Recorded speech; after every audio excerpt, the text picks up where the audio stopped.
Want some, get some. Can I get a hell yeah? Yes, I am a pirate. You have to go with the pirates because, of course, they have cannons and everything. It's a pirate's life for me. Be proud of who you are and what you are. You're pirate. It is a first down. Pirates. Because when you're at East Carolina, you go for it every time. Or you don't coach at East Carolina, you don't come to East Carolina, you don't play at East Carolina with a weak heart. Write it. I think I've ever been in a building as loud as that was. It was deafening in there. You live with Omaha? I can promise you that. And it's purple all night long in Eastern North Carolina. You're watching The Sports Objective, the podcast for Pirates.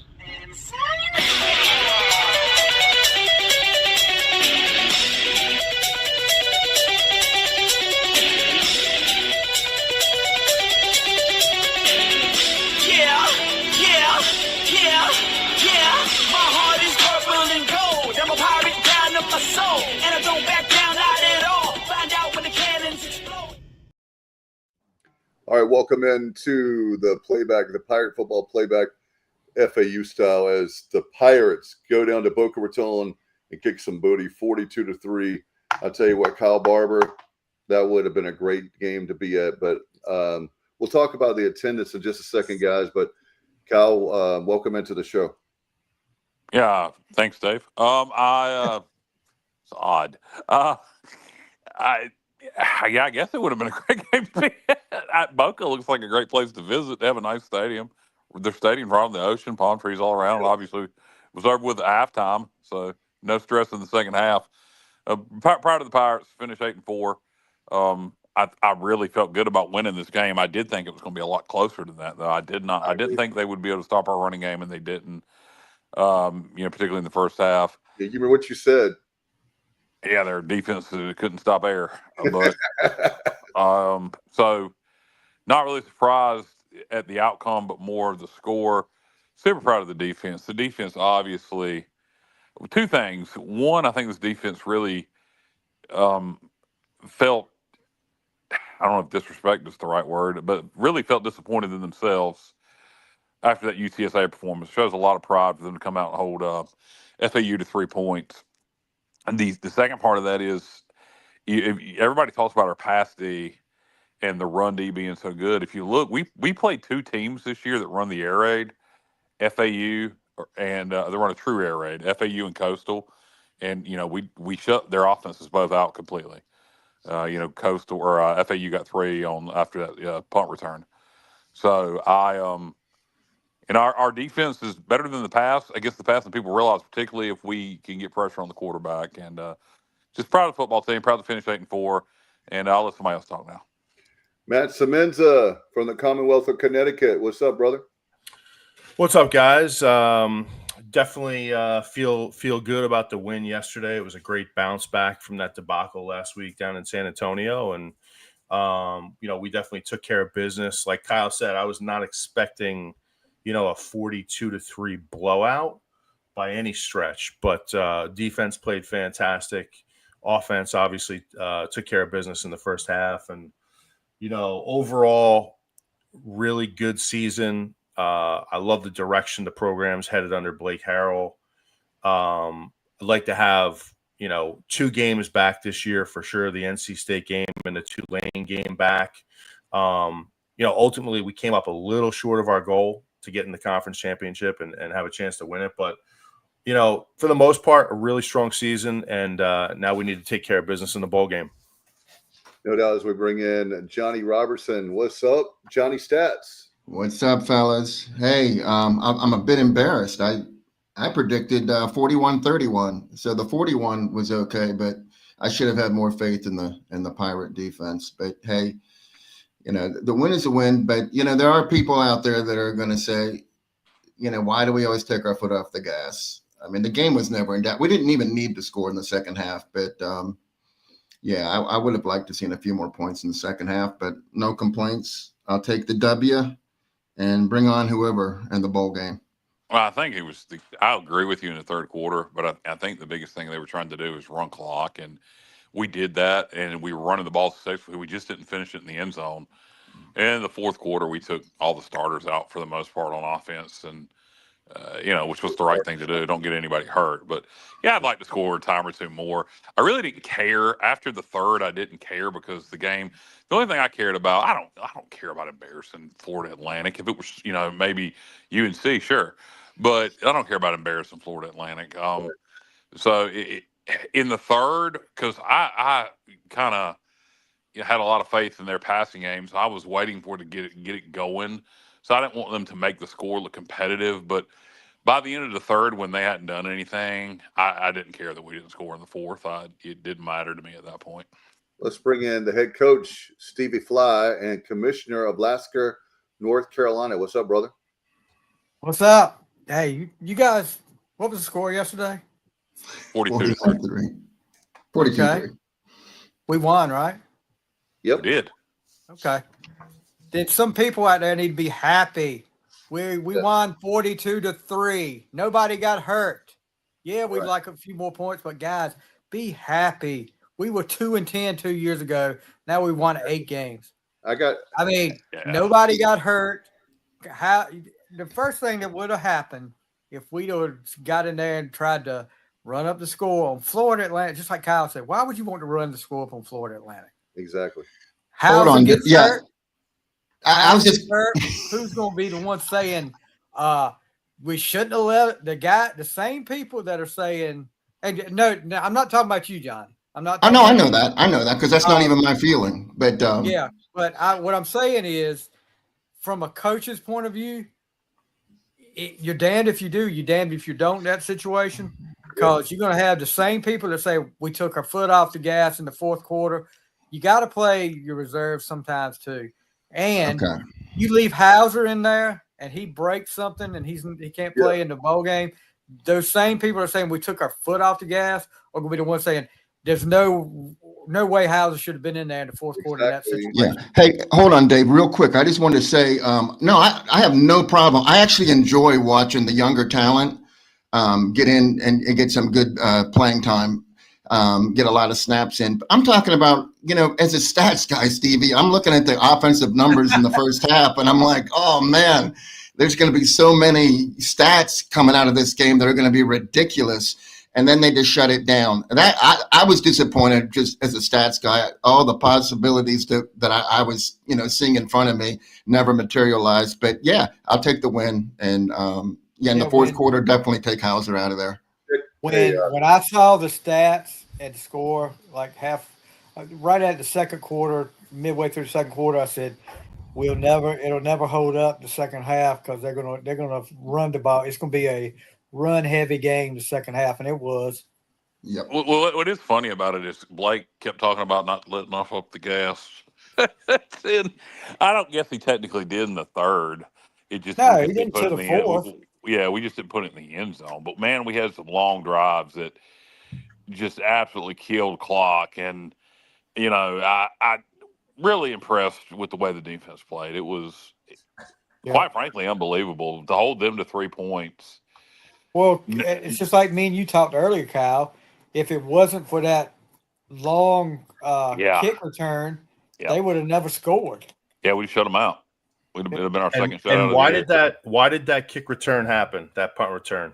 It was no airtime whatsoever. It was a line drive. Somebody said that's what happens when you have 2 second hang time. Yeah, exactly. That was really all they had the entire day. Yeah. I mean, you take that away, just a bad punt there.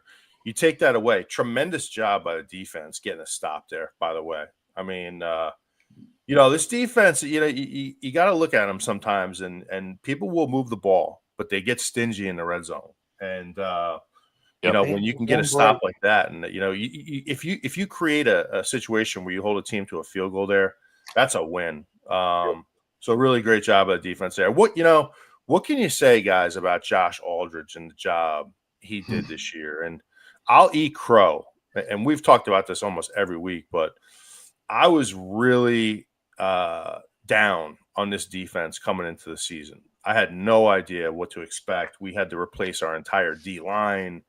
a lot of faces in the secondary, linebackers.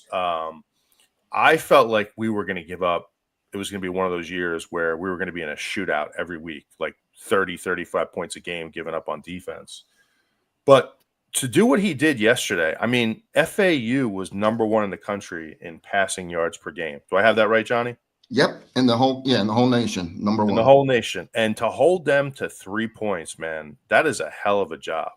So, hey, I'll admit it. I was wrong about this defense, and I'm glad I was. Their quarterback, we shut him down. I mean, we did. And not only the quarterback, but Messer. He's like a 5'9", 5'10". Yeah. He's the guy that almost scored on the punt return. But normally he's got, 5 or 6 big plays every game. And we really did hold him in check pretty much. I'll say this about Messer. I'll take my hat off to Messer. He took some shots in that game. Oh, there was a couple of really big hits he took, and he came right back out there, and he was probably the best thing they had. And props to Roy Tesh, talking about that D line. He was, those were Blake and his guys, and we really didn't do much in the portal on the defensive line, and those are guys that we developed in system, which is only a positive. Blake's still here, Roy's still here, and so those guys were developed in this system, and then Josh Aldridge, got the most out of them. So that's good, because in this day and age of the portal, when you're able to, because we ain't going to get, that's one thing we're not going to get much, is good defensive linemen and good offensive linemen are a premium out of the portal.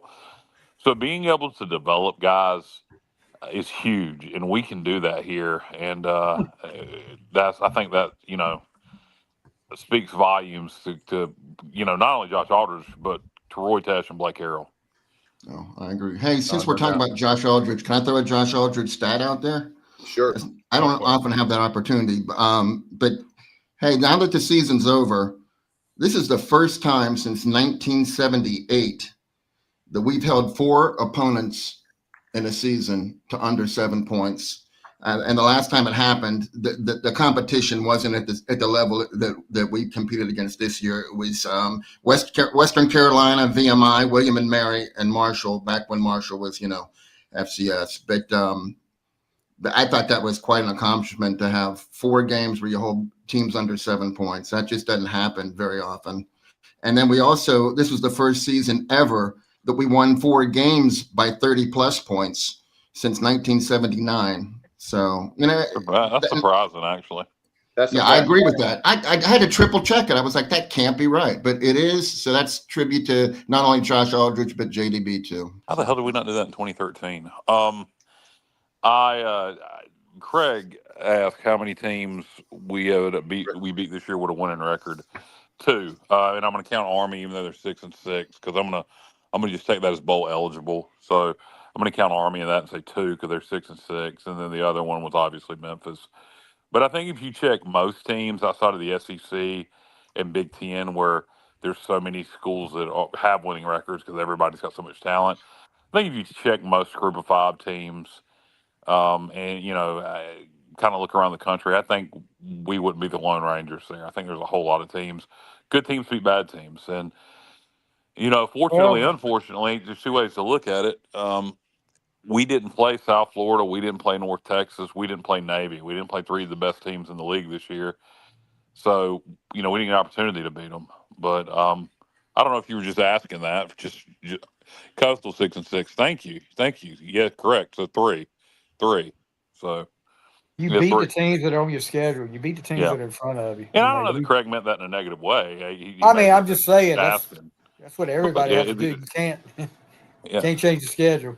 But the answer is 3. I think. Who pointed that out? Ethan. Thank you, Ethan, thank you, Ethan, for catching that. Pays came in. Yeah, and Pays. Thank you for catching that.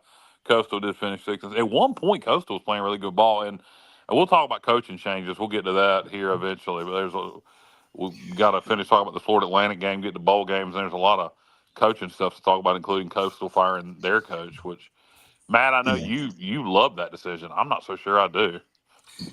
Yeah, I'll definitely get into that. I mean, but really, really quick without, I'm sure we're going to get into all this stuff later, but I'll just say I thought Coastal made a mistake by changing the spread option offense they had in place. Oh, yeah. I thought that was the perfect offense for Coastal, and it never quite looked right to me under Tim Beck.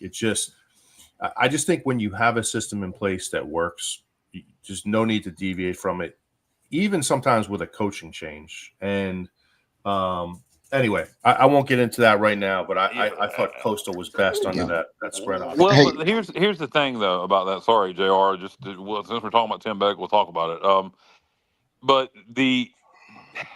So you put that on the AD.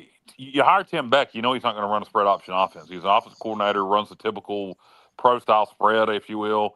That's what he ran. He switched that up this year. He went to an air raid. He was there 3 years. He had an 8-win season and back-to-back 6-win seasons. I mean, It's not like he was horrible.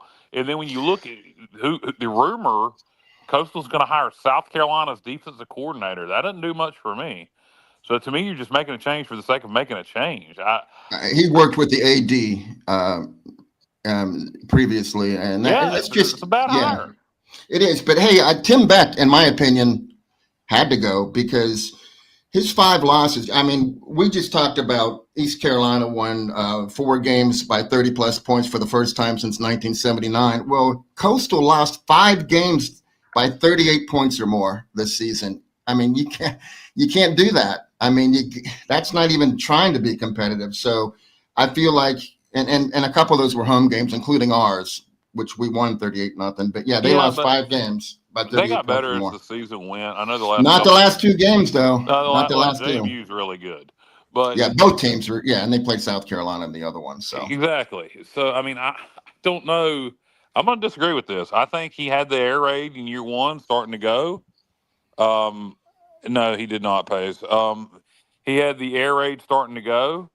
I think if it would have given it another year, I think if he'd have given it another year, I'm going to disagree. I think they made a mistake, and I think next year they'll struggle to make a bowl game. I don't think they'll make a bowl game, particularly unless they don't make the hire that's rumored. But you hire South Carolina's DC. I mean, I'd have to see the staff he puts together, but I don't like that decision. I mean, I may be in the minority.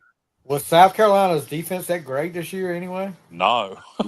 I mean, what Matt, you got the inside scoop on that. I mean, what? No, they really weren't. I mean, why would you do that if you had a team that, because wasn't South Carolina like supposed to be top 25 team this year? They were preseason. Yeah. Yeah, and like 13. I think they were like number 13 and the quarterback was supposed to be a Heisman candidate. Yep. Yeah, and you won like 4 games? They were terrible. They were absolutely terrible. Why would you want to hire a defensive coordinator from a team? And they haven't hired him yet, to be fair. But that's what I'm saying. Is even mentioned. Yeah. No, if you're going to fire Tim Beck after 3 straight bowl games and going 6, I think here's my thing. Since they had Jamie Chadwell in a special situation that worked there, they don't have a lot of money. They put all their money into baseball, which I don't blame them. They can win national championships in baseball, and they've done it, and they don't have a tradition in football. So now in the NIL era, they don't have a lot of money to put into football because all their money goes to baseball. And unless that changes, I don't think anybody's going to really be successful there at the level Jamie Chadwell was. Jamie Chadwell came in before NIL. He ran a special offense. He had a special quarterback. And by the way, at Liberty, Jamie Chadwell's gone south with that offense. And that's probably because despite having money at Liberty, they have such weird rules players have to abide by that nobody wants to go live by those rules. So, but I don't know. I disagree with the firing of Tim Beck. Matt, you and JR think it was the right decision, but I think Beck, particularly being the last 2 losses were to JMU and South Carolina, I would have given him another year. Yeah. Yeah, that can't, dude. If that's the hire you make, I mean, what's the point? You're making the changes for the sake of making a change. And that's one of the things. That's like one of the themes you see around college football this year. All these programs firing coaches, without having a plan in place to move forward. I mean, how there's so many places like Penn State this year. Wow. Yeah. You know, you fire James Franklin, which, okay, you know what? He was like 0 for 18 against top 10 programs.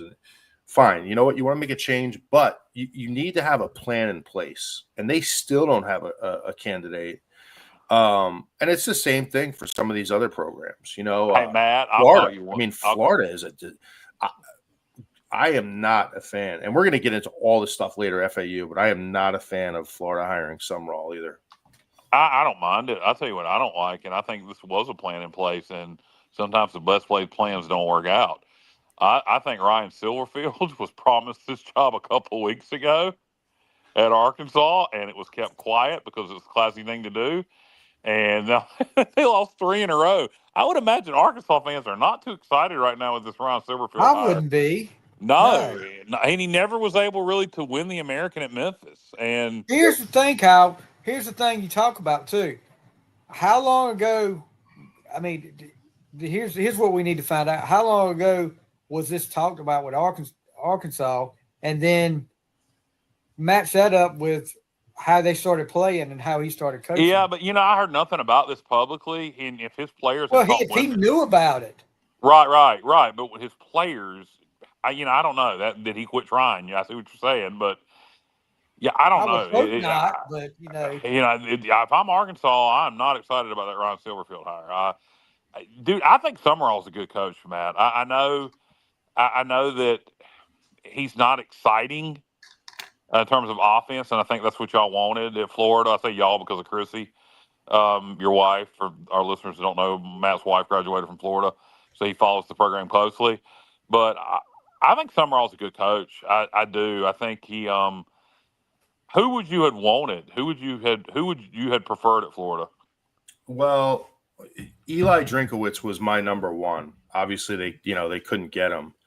But it's tough right now. I just don't see a lot of great candidates out there. And my thing with Sumrall is that going after Wake Forest as coach.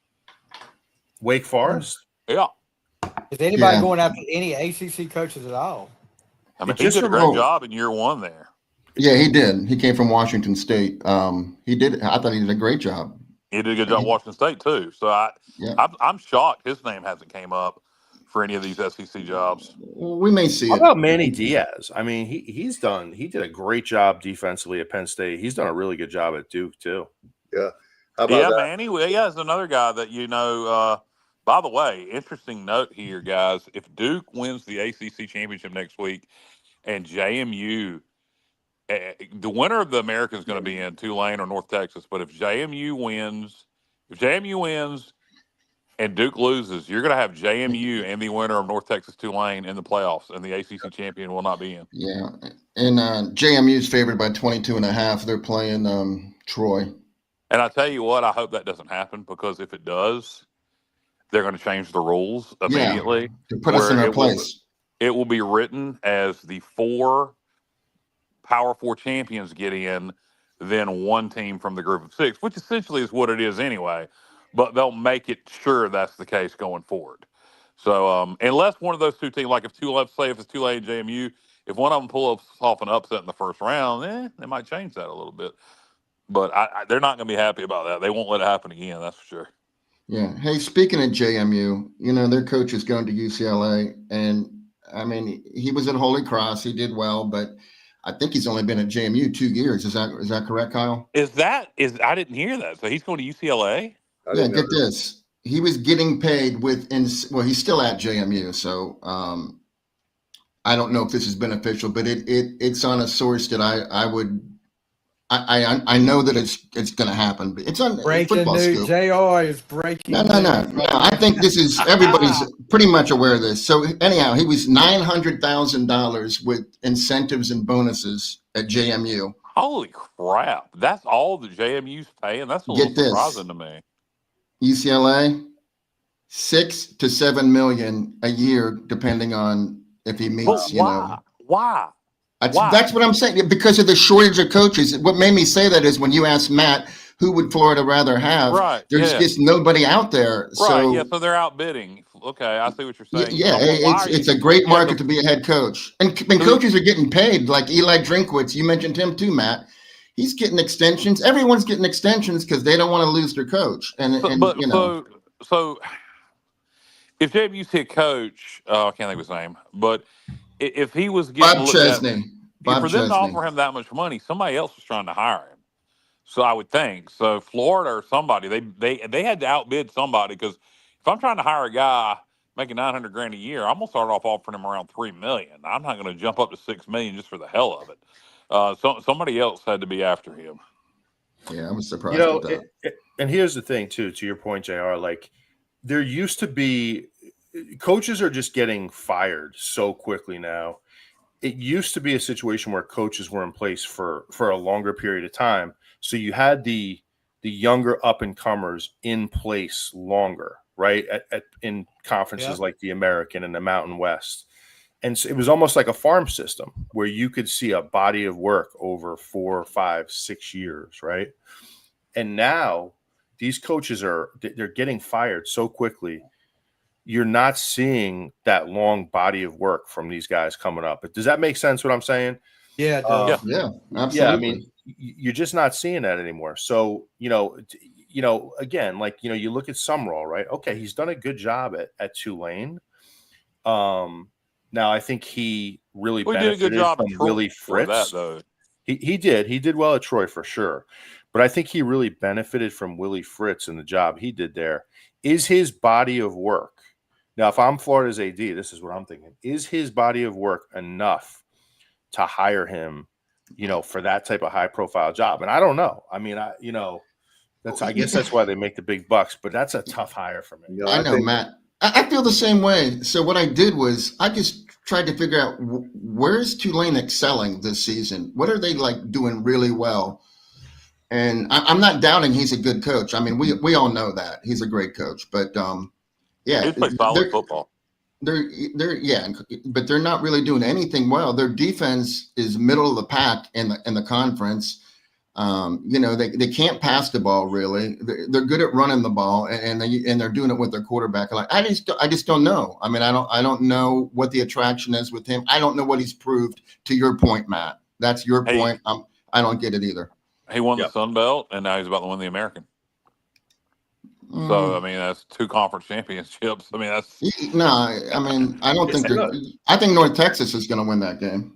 But here's the thing. I think the problem with and I was teasing Matt yesterday about that Florida only hires coaches out of Louisiana, the last 2, but he is a good coach. The problem is, does he match what Florida is looking for? I say not. What do you think, Matt? I mean, to me, he's Billy Napier 2.0. I mean, you look at Napier 4 or 5 years ago before he got that job. His record was incredible. Yeah, I mean, his record was as good as anybody you've seen coming up through the ranks. But I'm just not sold on it. Maybe I'll be wrong. We'll see. Time will tell. He's got to be able to recruit at a high level. He's got all the resources in place. He's got a ton of money to spend. He's got to be able to recruit. And the thing is, Florida always gets good talent. They don't develop it lately. That's the big thing. And so they need to be able to get recruits and then develop them. So, Matt, what I'm hearing you say is that it's Kyle talks about it a lot. It'll be interesting to see the coaches that he puts around him. Does he bring the same coaches from Tulane, or is he going to get some high-profile coaches? No disrespect to our friends at Tulane, but it'll be a mix. I'll tell you one thing, Matt. You just mentioned it. He can work the portal really well. You look, he lost his quarterback to Duke, and then he goes out and grabs 2 good quarterbacks. He goes out and grabs one quarterback who ended up being the backup this year. I forgot where he was from. And then he goes and gets BYU's quarterback when he was accused of rape, and then the girl, after he left BYU, says, "Oh, no, he didn't rape me. I lied." So I can tell you this: he works the portal really well. I do hope it works out. I really do. Time will tell, fellas. I did hear they're going to hire him on I think it was a 6-year deal, and I'm like, what, a 6-year deal? He thinks he needs to rebuild. I mean, that's insane to me. So, in other words, he would get 2 or 3 years where they'll give him time. I don't see that happening in Florida, and I'm not anti-Florida. I think, Matt, I was going to tease you about, forgot to text you. I just realized that they were looking at Deion Sanders at Florida. But the thing is, though, Florida's been so bad for several years now that, is that a good job? if he comes up next year and goes 8-4, and then goes 9-3, and then 10-2, and then 9-3, and then they may, kind of like Tennessee with Josh Heupel, where he's not competing for national championships there, but he has them good every year. Will Florida fans be satisfied with that now, Matt? Because they've been bad for so long. Will they be satisfied with 9-10 win, type seasons? Honestly, a 10-win season will get you in the playoffs in the SEC. But will they be happy if he goes 8-4, 9-3?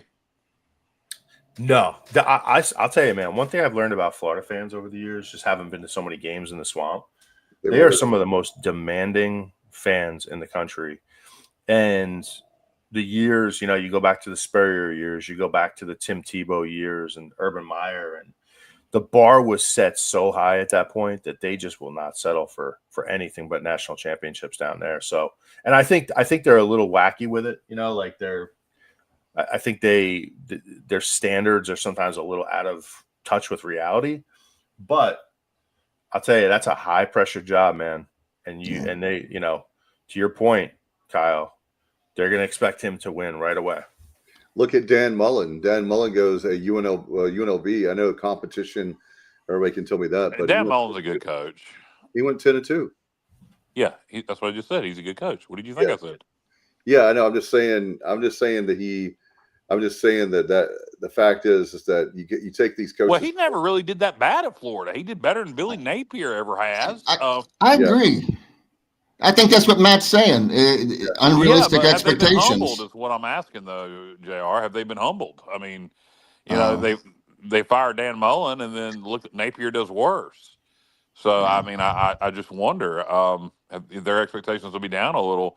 Like Tennessee. Of course, it took Tennessee decades before they got Tennessee. Hey, Kyle, I'm a Tennessee. I follow them.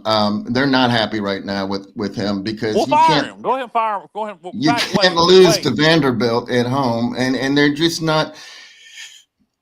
I think I'm not saying they fire him. I'm saying the fans they're not happy with what's going on down there. I hope they wait one more year because when Blake wins the American next year and gets a Power 4 job, I hope they fire Heupel at that point so we can hire him. I'd take him for sure. You see that Memphis is going to make a run at Mullen. That's interesting. They got more money than UNLV. There ain't no doubt about that. And FedEx guy, that's that what pays. If they can get Dan Mullen, I'd take that trade. They win there. Yeah. I think he's a better coach than Silverfield. I'm a little surprised he didn't come up for that Arkansas job, honestly, or the Auburn job. I agree with you guys. That would be a tremendous hire for Memphis.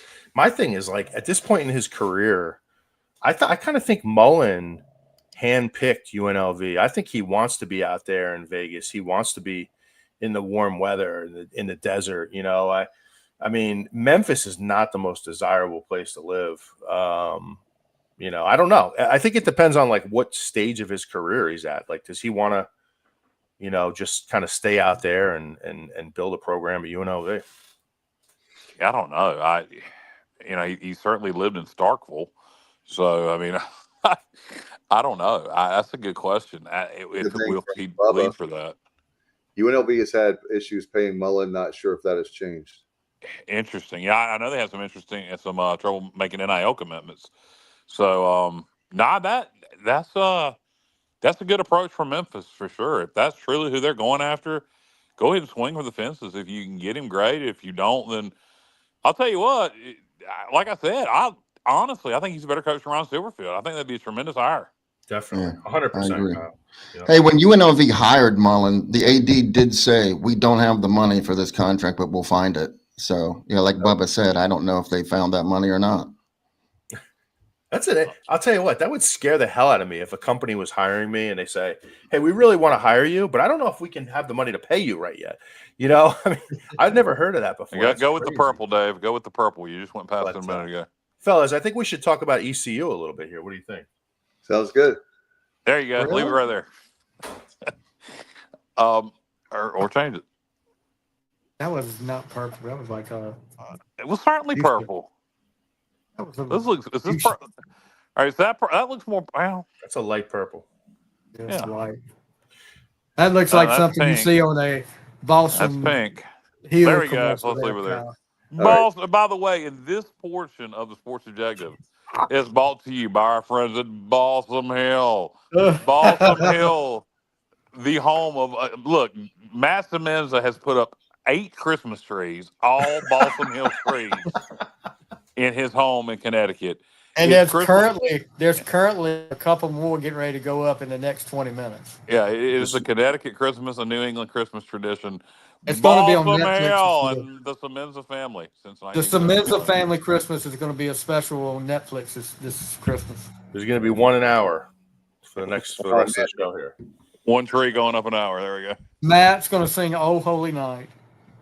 Oh, that's sweet. And Matt, don't forget your slogan. It's better than real. It's Balsam Hill. I did watch. I did get myself ready. I was watching Christmas Vacation last night. I want you to probably repeat for the the line. first time out of about 25. Over the next month. So, Did you watch it on TNT or was it unedited? it was on TNT. Yeah. Oh, so when he does the line where he's requesting his ball, it's edited. That sucks. So anyway, do you guys want to talk about the Pirates? Yeah, Sure. that's a good idea. Do we want to break down the game anymore, or do we want to jump into bowl projections? Well, I've got a few things. I actually put in the teleprompter the notes. If you guys see that, I put notes for you guys. If you can see where on your screen. Teleprompter. Anybody see him? Can y'all see them? I don't see a teleprompter. I'm on my phone. I don't see him. Yeah, it's under notes. But anyway, so the attendance, guys, get this: 14,712 is what they had listed. Jesus. You gotta be kidding. If they This were looked like another Temple game to me. Yeah, I mean, it looked like It would look worse it was than that. more. There was more Pirate fans than FAU fans. It felt like And there was 14,000 people in that stadium. Then I am a rhinoceros. I can't come up with anything funny. Are you? They might have sold 14,000 tickets, but there might have been 1,400 people there. Yeah, it was not a lot of people there. maybe. Conan says there were more folks at the FAU library than at the game. Yeah, no doubt. I mean, it was horrible. I mean, that was embarrassing. They got a beautiful stadium, beautiful campus. Yeah. A great location. I know their football team was out of. I wonder how many more people would have been there had they beaten UConn and were playing for bowl eligibility. How much difference would that have made? Probably not that much. Yeah, we've talked about it, but the big picture: first 8-win season since 2014. The first time ever 6 wins in the American, which is hard to believe since we've been there for like 11 seasons now, maybe 12. Since 2013. Yeah, and then the ECU is 8-0 when we score first. 2014, rather 2014. Yeah. Our offense is averaging 33.5 points per game. Our defense is only giving up 20.3 points per game. That's amazing, consider the debacle last Saturday. Yeah, you take that away. Yeah, that's what hurt. Matt, when I saw that, I thought about you when you look at that we've only given up on the average for the season 20.3 points per game, and you have the debacle last week. Can you imagine what it would be like? Kyle was saying, I thought about you. I was like, man, it'd be around 16 or 17 probably. Yeah. No, it definitely changed it. We talked about, defense has played great, and you look at yesterday, guys. I mean, to your point, Dave, 8-0 when you score first. That's why I like for this team to receive the ball a little more than I normally do. Yeah. But we were able to go right down the field. A really good mix of run and pass. But I think the thing that really changed the whole dynamic of that game was we go up 7-0 on FAU's first play, which was a little wide receiver screen. Yes. Jordy Lowry, not to be confused with Jordy Lowerly, They're cousins. Hey, we were hard on him earlier in the season. He's played much better recently. He made a big strip there. Really nice job by the defense, kind of holding the receiver up, and then he was able to come in and swipe the ball out. And now you get the ball, I want to say it was like right around the 25-yard line. Very next play, we ran just a beautifully designed play to Desiree Riles. Yeah. Probably one of I think it might have been like my favorite play we ran all year, to be honest with you. He wasn't touched either. He was not touched. We had action going to the field side. We brought that play back to the boundary. And our offensive lineman actually got out in space and made some really nice blocks there. And to your point, he never got touched. But you're up 14-0 about, I don't know, what was it, 3 minutes into that game? And now it was just on from there. But really nice job kind of getting out of the gate and just taking a big lead. Why do we keep switching to Duke Blue? Is that because of them being in the ACC championship game, Dave? Are you celebrating? No, I'm trying to. Bubba has texted me. I'm trying to get it. He said it was pink. I had it there. So it was purple. That was not pink. He wants to do the. Wait a minute. Go back one. Go back one. Purple, blue. That purple or blue? You keep yelling. You keep yelling every time you change it. Purple. Purple. That looks purple. That's pink. That's pink. I'm trying to get. I know that's hot pink. Blue. That's blue. Oh God. We had it at purple. Yeah. Guess what just happened? Your mom called and said she loved me more than you. 2 more trees just went up at Matt Semenza's house. That's 10 trees from Balsam Hill. Only 2? No, that's 12, Kyle. We had it. No, we were at 8. That's a 10. That's 10 now. Okay, that's 10 then. Okay. So 2 more trees just went up. All right, so go back to that color. Bubba just texted me. Go back to that color that Bubba says is pink, and we're going to take a survey. All right, all right. We're going to take a survey from our listeners. Look at our color chart. All right, that's pink. That's pink. That's not it. That's not it. Blue. Yeah, blue. All right. Jesus Christ! Can you get back to purple? Yeah. That's pink. That's pink. All right, I'm trying really hard. All right, they're right there. All right, listeners, is that purple or pink to y'all? Anybody? All right, what do y'all think? Matt, JR, Steve? I'm colorblind. I could be anything. That's not purple to me though. That detective of travel says pink. Pink. Okay, I'm the only one seeing purple here. Ethan says light purple. Light purple. Yeah, I would say, who cares? Anyway, let's move on. Let's quit talking about the damn color. Bubblegum pink is what somebody should say too.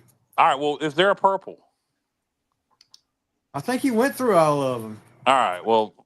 We'll work on it. I'm sorry, like something happened. All right, Matt's going to get disgusting and leave the show here in a minute. So let's talk about something else. Hey, let's talk about the Ross kid. What'd you guys think of him coming in the second half? I thought Dave. First of all, he only had 12 snaps the whole year, and I didn't even recognize the number. I had to figure out who he was. And he got a little bit excited, a little too excited. Yeah. And I was glad to see Blake, pull him out and chew him out. And I'm sure he won't do that again. But excellent coverage by him. Oh gosh, he played great. I mean, where's he been all year? That's what I want to know. Yeah, not on the field. Well, look, Jordy had a great game. I think he had his best game of the season. I think it was his highest graded game. And his backup is Chance Graves, and he had a good game. And then, this freshman Ross came in. So I think we have him to look forward to because Graves is going to be gone. He's a senior. I know you guys will disagree with me, but the thing that drives me crazy about football is exactly that play. He makes a very big play, and I know you guys are going to disagree with me. I know what the rule is. But I have no issues with him spiking the ball there. I'm not saying I understand what the rule is and why he had to be disciplined, but that's what makes football. I mean, it's an emotional sport, and to me, he catches the ball, he spikes it. I don't. That wasn't the one that got him in trouble. It was the second. I didn't have a problem with the spike, even though he got a penalty on the spike. I don't have a problem with the spike. The second one, he made the good play, and then right there in front of everybody, just taunted the guy. And, say what you want to about the rules. Rules are rules. Maybe sometimes they get a little too nitpicky, but he did that right in front of two referees on their sideline and knew he had already had one on him. So, you got to use your head. I know he was excited about getting on the field, but you got to use your head sometimes. Yeah, and I like his passion, and he wants to make plays. He got on the field and got out there and tried to ball out. He wasn't going through the motions. And I'm sure Blake, after he chewed him out, I'm sure talked to him after that and told him how proud he was of his performance. But let's keep our emotions in check. But he looked great. I hope he sees the field more going forward. He just needs to keep his temper in check. Or not so much. It's not even that he did anything that disrespectful. No. It was just you already had one personal. Don't get the second. Smart. Yes, yep. Don't get the second. But love his playmaking ability. Matt, what did you think? I was impressed with the way he played. Definitely some idiotic penalties there on his part. Like, he's a young guy. I think it's his first playing time. He's obviously pretty fired up, but you got to learn how to control it. I was glad to see Blake chew him out a little bit. And, hey, just learn from it. He's got the entire offseason now. Well, not the entire offseason. He's got a bowl game coming up here in a month, but he's got to move forward from it. Yeah. Control your emotions a little bit. Hey, Matt, what did you think? J.D. Lampley made one tackle, but boy, he made it. He made it count. You sent out Matt made a video of that play, and I put it on a loop and watched it for a couple hours. Can you tell about that? Can you talk about that play, Matt? He laid that dude out, man. They ran like some sort of that ball.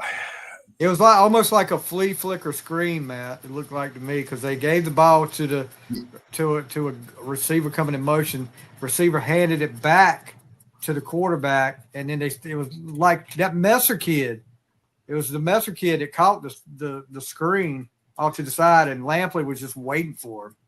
Yeah, that's like the dream scenario. That might only happen once a season where, the guy's not – he has no idea you're coming, and Lampley got a full run and just buried him. That was pretty awesome to see. And, at that point, we had everything going right in that game. But, I'll tell you, that kid, Messer, is that how you say his name? Yeah. I'll tell you what, man, I'd love to see him in purple and gold because he's tough. Player. Is he a senior? No.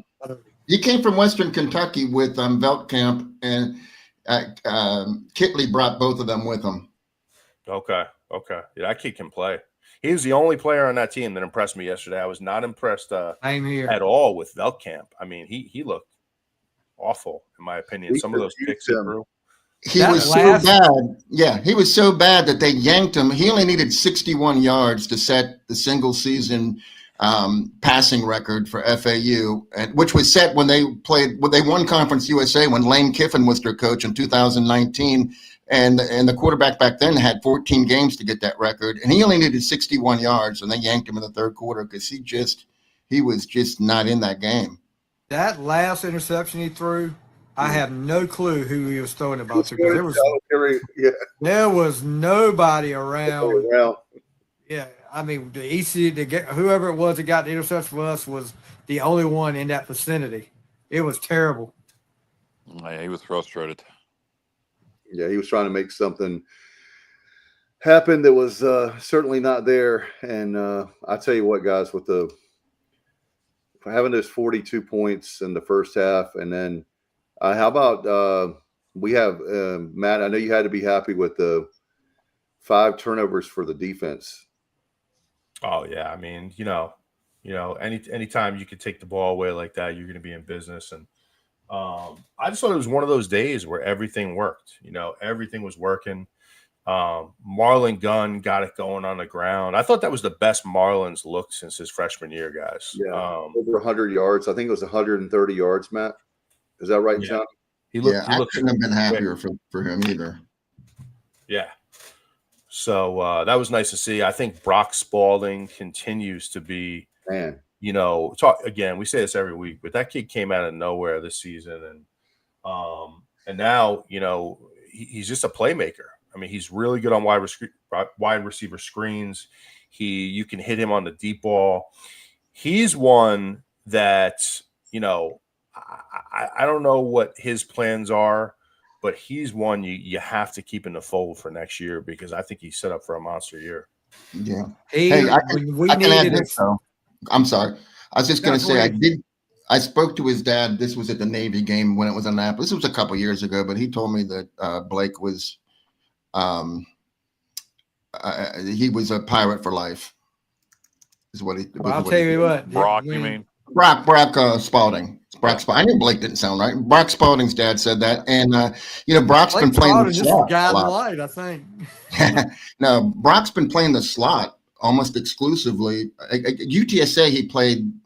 He played the Z a lot, but I don't know. I think he's so versatile. You can put him anywhere, and he's going to get the job done.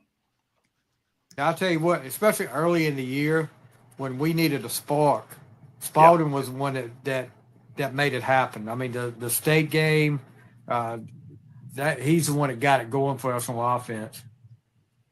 Yeah, Brock had a big game. He's had several big games this year, and you kind of forget about Brock until he makes a big play. He's one of those guys you just kind of forget about. Them, boom, pops up big play. Yeah, he definitely a huge difference. By the way, if you guys can see, I put the comments on the screen because a good problem to have. I want to thank everybody listening and watching tonight. Matt, we've got a huge crowd, so I appreciate that. He's asking, is Brock out of eligibility? I thought he was just a junior, right? I'm not seeing any comments on the screen, Dave. He's a junior. You're on your phone. You probably can't see him, Kyle. Yeah, so I think it's different for device, but yeah, he's a junior. Brock has 1 year of eligibility left, so we need to hang on to him. We need to try to hang on to Yannick. I think that one's going to be a little more difficult. Honestly, Yannick underperformed this year, but he's still going to be hard to hang on to, and somebody we need to try to hang on to. And guys, somebody else we need to try to hang on is John David Baker. Can't believe this hasn't came up yet, but rumors out there. In fact, they look like they had legs earlier that he was going to be the OC at South Carolina. I briefly posted it as a rumor on our social media and then quickly deleted it after I spoke with Igo, and he had got confirmation from sources he trusted very much that he had not talked to South Carolina and wasn't planning on talking to South Carolina. Now, does that mean he's going somewhere else? Who knows? But, JDB coming up for the South Carolina OC job. I'm sure you'll hear his name come up for other OC jobs. Same with Josh Aldridge. So, Blake Harrell has his hands full right now trying to keep the staff together. And then with the portal coming open in January, and then you got recruiting in December, you got bowl preparation. The NCAA, somebody posted this earlier on social media. The NCAA needs to fix this. You have the coaching carousel, which is inevitable at the end of the season. You have National Signing Day in December. You have the portal, which thankfully has been pushed back from December to January, but it's still right after. It's in early January, January 2nd to January 16th. There's just too much going on. I think you need to push signing day back to February, where it used to be, and have that as the only signing day. And I think you need to probably, even though it's going to suck, I think if you're going to have one portal date, it probably needs to be post spring, even though it kind of sucks because you're going to lose kids after spring that you thought you were going to have. Yeah. Hey, Kyle, the portal's actually already opened for FCS teams, and I found we got another cornerback from Western Carolina that's in there that maybe we can get in here. 6'2", 190, good length, and he's got 3 interceptions, 8 pass breakups, 49 tackles, which is good for a cornerback. I mean, it's early. I was surprised. I didn't even realize the FCS already had the portal open, but they do, and there's a ton of people already in there, and it's fun just to go and look at them and imagine who might be a good fit here. Now, can you declare? Is it officially open for the FCS? Yeah. Or they're in. They're in. You can contact them. They're in. They're sitting in the portal right now. Yep. See, that's just wrong. That's just wrong. I don't agree with that. I mean, it needs to be after the playoffs. Well, I'm sorry, but as long as I that agree season's with you. going I on, you agree shouldn't with be you. able to do that. I agree It's with you, Stevie. ridiculous, Stevie. I agree with you, Stevie. I would say the only difference is, unlike college football, where you have so many teams participate in the postseason, in the FCS you only have 16 teams that it would affect. But still, It's still 16, right? Or have they gone up to 20 now or they've raised that number? How many teams are in the FCS playoffs now? It was 16, but I think you're right. Yeah, it's no longer 16. I want to say it's 24. Okay. Is it 24? Which is too many, but I'm pretty sure that's what it is. But I could be wrong. I haven't followed it. Dave, is that supposed to be purple? That's what that's what Bubba says. Yes. It looks blue to me. that looks a dark blue to me. It looks navy. Yeah. Yeah, navy. Thanks, Kyle. Rusty? What? Kyle knows what I'm talking about. It's Rusty still in the Navy. Listeners, does that look like purple or dark blue to y'all? Blue. Ethan says purple. Okay, Hey. dark purple. Matt says blue. Hey, bring up B. Pace's comment about the Carolina wide receiver going into the portal today. So the portal, evidently you can declare for the portal because he did today. I saw his post. Yeah, but I don't think you can contact him yet. I think you can say your intent. But that's still, I'm sorry, that's still wrong to me. I know Carolina's not bowl eligible or anything, but if you made a commitment to that team, I agree with you. For the I whole hate it. season, you need to be with that team for the whole season. I Well, mean, I you know were their for season's Carolina. over. Carolina's season's over, but still, I just That place is a dumpster fire. I would be surprised if Belichick gonna have a NFL Can we get job. Igo? Can we get Igo in here to clear this up? Because I know the portal officially is open January 2nd through January 16th. I'll call him right now, Steven. Yeah, I'll text him right now, but I just want to know. I'm confused by this. I mean, I'm assuming you can go ahead and say what your intent You can is. probably declare, but it's like you said, Nobody can can't be contact. contacted. Yeah. You know, guys, just really quick, taking it back to the whole JDB thing, that was something I really wanted to talk about for a minute because I think Ole Miss would be the likely landing spot for him if it does happen. And, you know, it looks like they're going to hire the defensive coordinator to take over that job. And so, you know, the question is, you know, how tight is he with JDB? Does he view him as a guy who's ready for that type of a high-profile job? And, you know, let's just say JDB does go. You know, what I'd really like to see is I want to stay with this offense. I do not want to change offenses again. Nope. I think it's a really good style of offense for East Carolina. So if he does go, you know, I think you really have to consider hiring from within somebody on this staff that who you know, you might consider that next guy, or I don't think there is. You want to stay in that Lane Kiffin tree, because I think the worst thing right now that we could do as a program, I think the worst thing we could do would be to change offenses. Agreed. I don't know that there is anybody within. That's the problem I see. It's something that if Baker leaves, that I would address going forward. Whoever my next OC would be, there would be a clear-cut number 2 on staff that is ready to go to call plays. I don't see that. I don't know. Yeah, I know Maddox has experience calling plays in the past. At UTSA, Maddox has, and but it wasn't this offense. No, and Darrell Roberts has never been a coordinator of any. He's never called plays, but the other one, the running backs coach, he called plays at Colorado Mesa for one season, and that's at a completely different level. I don't think that transfers to the that's what I'm saying. Rodney Freeman is who I was thinking of. I think if you can keep the system in place for a similar system. You know, there's other systems that are similar. Yeah. So I would keep a spread tempo offense that utilizes the run and isn't just a full blown air raid. I did want to say though, he's not. I don't think JDB could possibly go to Ole Miss because they were talking about hiring Joe Judge as the next head coach, and he's currently the quarterback's coach. And then he might have brought JDB in, but now that they hired the defensive coordinator, I'm pretty sure that Joe Judge is going to be the offensive coordinator. Gotcha. Yeah, but any chance that JDB goes to unless Lane Kiffin, steals him or something. I was about to say, any chance JDB goes to Baton Rouge? Did you all hear any of that? We did, yeah. I followed up. Heard. I followed up. Any chance JDB goes to Baton Rouge? It looks like Lane's bringing his OC, so Oh, okay, never mind. Yeah. The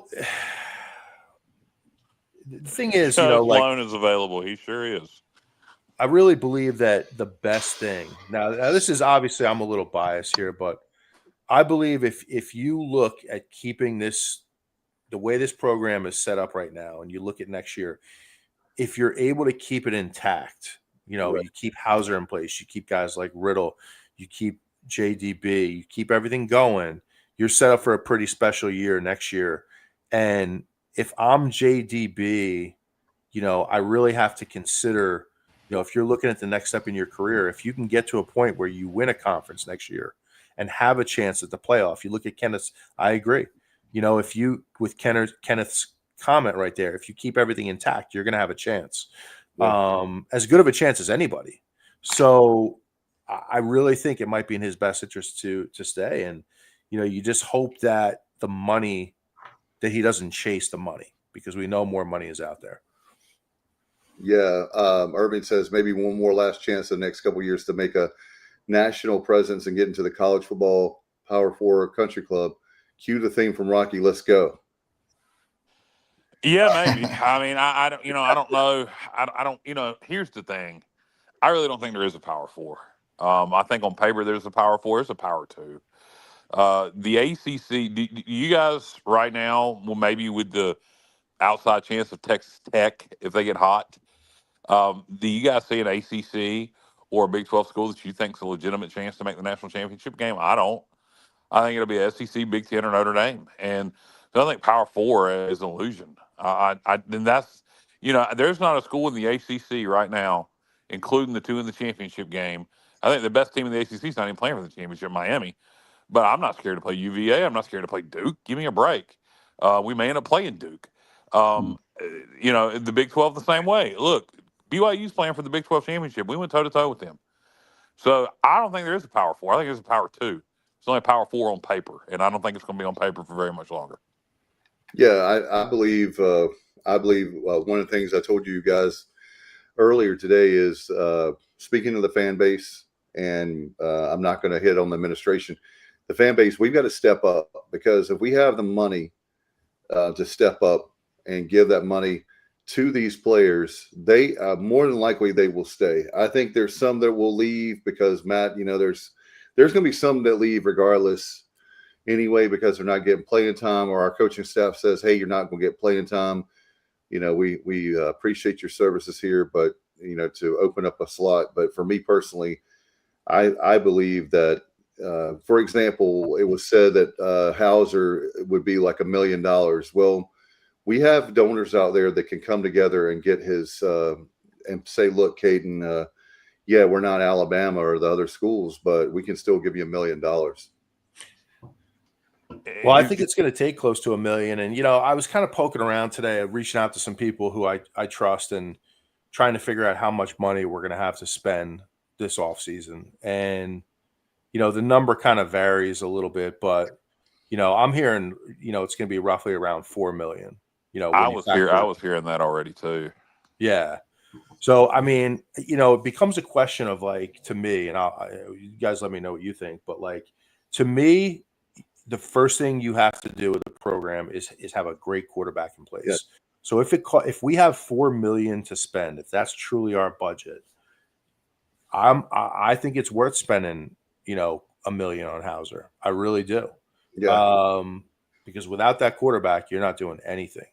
And I think Dave, you made a really good point earlier today in the text chain when you said you're set up so well for next year. And I'll let you expand on this, but you're set up so well for next year. You kind of have to take a shot. You got to take your shot right now. Yeah, I feel like that the way we are is that our fan base, thankfully, is a passionate fan base. And I feel like when you look at who's coming back, you look at, I'm not saying every single player will stay, but if we were to if we could find out, my thing is find out how much these players want, how much is it going to cost to, hopefully we can keep the coaching staff intact, as we talked about. As Kyle alluded to, there's a lot that Blake has on his hands, but let's say that the number is we have $4 million. Let's say that we need $5 million. So we need another $1 million. I really believe that our fan base would step up. We just have to have the administration. The one thing I will say to the administration is please tell the number that we need. If you put it out there and say we need $6 million, $5 million. I think there's a reason they don't do that because they don't want people to know what you're playing with the other schools. I know, but I mean, we got to do something to I would imagine those numbers are being said behind closed doors. But what we need to do is be more aggressive to everyone as a whole. We don't have to put a number out there, but we need to be more out front as we need as much money as possible. Yeah, and it needs to not just be behind closed doors to the big donors. Let's talk to everybody and get everybody to give what they can within reason. I can't give much more than I do, but I'll give a little more.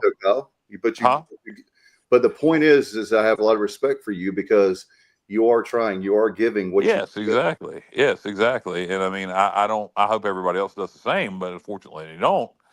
But as far as to answer the question about $1 million for Hauser, I think if we have $4 million, I think he can go as high as $1 million. You got to get him in a room. You need to do it now. Get him in a room and say, do you want to be here or do you want to go chase Power 5 or Power 4? And if he says, if the money's right, I want to be here, I'd probably shoot him an offer of $700,000-800,000, see if you take it. And then if he won't, then you come up with $1 million. This is our top dollar.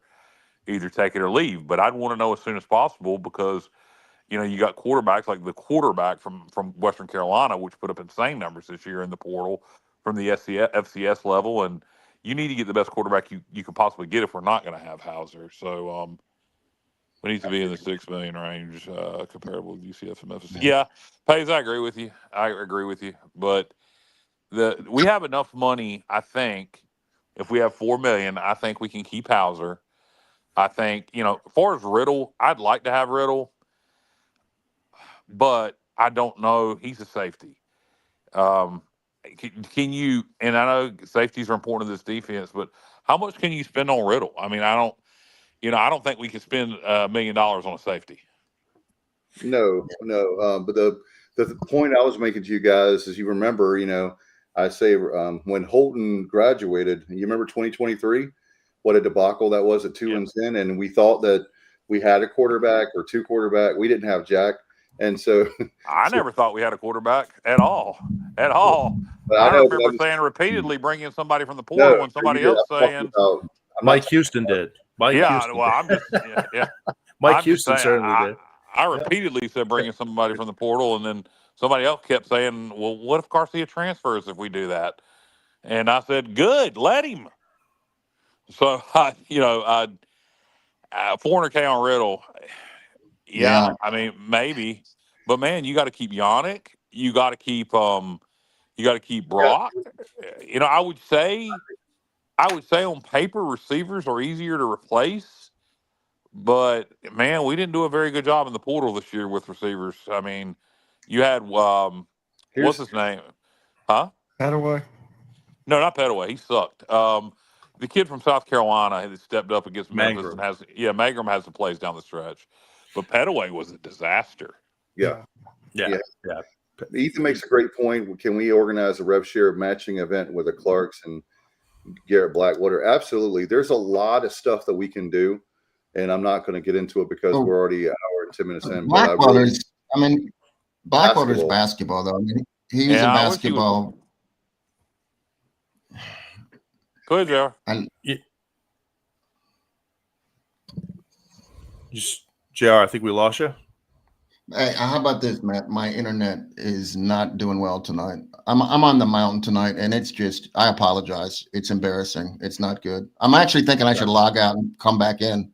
You sound good now. Now I can hear you. You're good now. It was just for a minute there, but I'll kind of jump in on that. I mean, for me personally, guys, like I this is just my own philosophy. Like, you look at winning football teams, great football teams, they build it up front.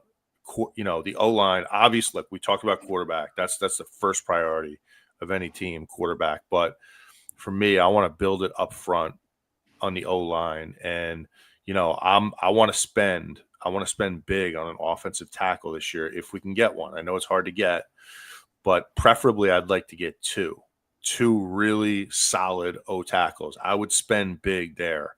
The other place where I would spend, if you can find a pass rusher, I think that's huge. A guy that can come off the edge and wreak havoc on an offense. Those are the types of guys. They can change games in a flash. And, so for me, it's going to be quarterback, O-line, pass rush.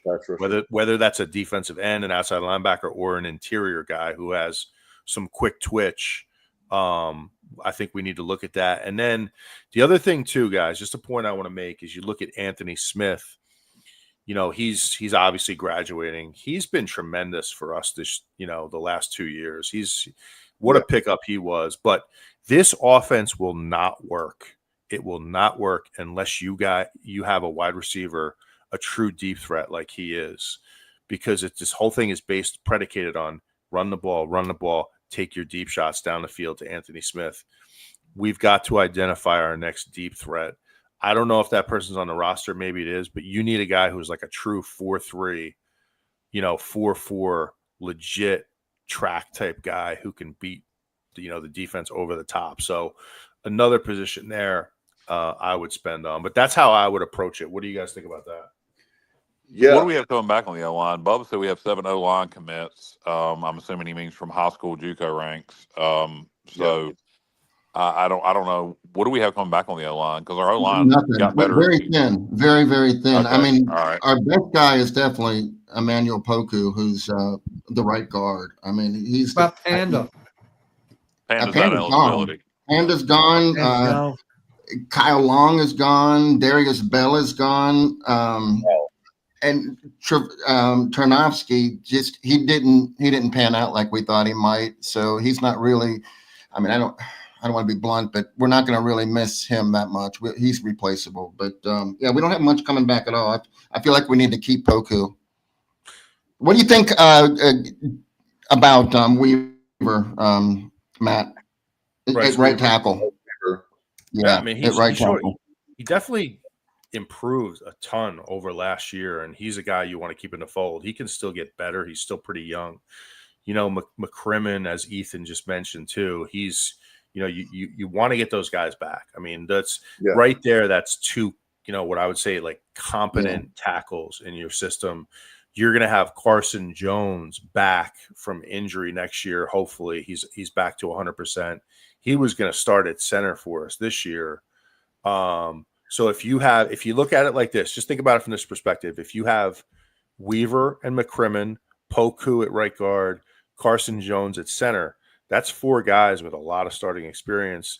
Now you're looking at left guard, where you lose Kyle Long and Panda Askew. So, it's not quite as bad as it looks at first glance, but the thing is, you don't want to stay the same. You want to keep getting better. And if we have money to spend, I think you got to spend it up front. Yeah, Justin Butt said, who are some guys that transferred out last season who could return? Yeah, I keep hearing that. I don't know if that's just coming from what happened with Teagan. I heard Holton talking about that. So I don't know if there's legs to that. It sounds like there might be. I don't know who they're talking about. That's a good question. Is it Sowell? Is it IBM guy? He played quite a bit at Virginia Tech. Not taking him back. I am not taking him back. Sowell? No. Screw Sowell and his dad. IBM played a lot at Virginia Tech this year, so I don't think it would be him. Where did Jackson go? Give me a first name. You have our linebacker that went to SMU. You have a few guys that went to UNC. Oh, the UNC. I heard that the guy that was for the defense, right? Who's that? The guy you're talking about. Mims and the guy from Maryland. DJ Mims. Yeah, I mean, a lot of them. Mims. Yeah, like Holton said, I'd heard it early in the week, like just people asking me, like at work and stuff. But like, are we going to try to get? They were asking, will we try to get those folks back? But Chad and Gavin Gibson, I don't know that I'd want him back either. I don't even know if he has eligibility left, but he's the other one that went to Carolina. Yeah, but basically what you're looking at is you're looking at what I heard is like, so in other words, like we talked about, you have the guys that we already have coming back, right? And then if you could get some of those guys back that we lost from last year, then that would help us with our run for, conference championship and a playoff. And you look at it, by the way, Matt, I was going to add to what we were talking about earlier is the fact that, guys, we have a legitimate chance right now. Man, last week just hurts even more. But we have a legitimate chance to win the conference championship next year. We may be the odds-on favorite, and especially if we can get some guys back from last year and then find a way to hold on to Hauser and find a way to hold on to the offensive and defensive coordinators. I know it's a lot to ask, but it's I don't think it's out of the realm of possibility. I think that by the way, I want to get your thoughts on this, guys. One question I had. If you're JDB and you're Josh Aldridge, yeah, you're chasing money, you're trying to climb the ladder. I get all that, but wouldn't it be better as a coach for your stock value, if you will, if those guys come back for another year and we win a championship, let's say we have a magical year, go into the playoff, they would have a bigger job, right? Well, I mean, they're taking a risk that their side of the ball doesn't, blow up for some reason or another, due to injury or whatever. I mean, it is a calculated risk. Don't y'all think? What do you think, Matt, about that? I'm sorry, guys. They cut out for a second. Okay. I was saying it's a calculated risk. Anytime you decide to stay one more year, if you're offered a big job, but you say, I'm going to stay one more year and try to build my stock up, and then you have an off year, then you may never get that other opportunity again. So it's a risk, but. Oh yeah. Yeah. No, it is. It's a chess match, man. It really is. And you got to have a little luck with it too. Oh, Barker. Yeah. Oh, no doubt. Great point by Bubba. I mean, he was the one that I think everybody was upset when Barker left because he was our green dot guy. What's that? He was our green dot guy on defense. He was calling the plays, and when he left, I mean, oh yeah, you're right. Last year, it was definitely noticed. Definitely. Yeah. And he was tight with Blake. I think Blake was kind of, devastated when Barker hit the portal. Yeah. I thought he was a senior, though, but maybe not. Hey, so I have a question about you keep talking about Caton Hauser and trying to get him back. Do you feel like Chandler Morris's season last year at North Texas was heads and shoulders better than Caton's this year? I don't. The reason I'm asking that is because Chandler Morris got 1.5 at UVA.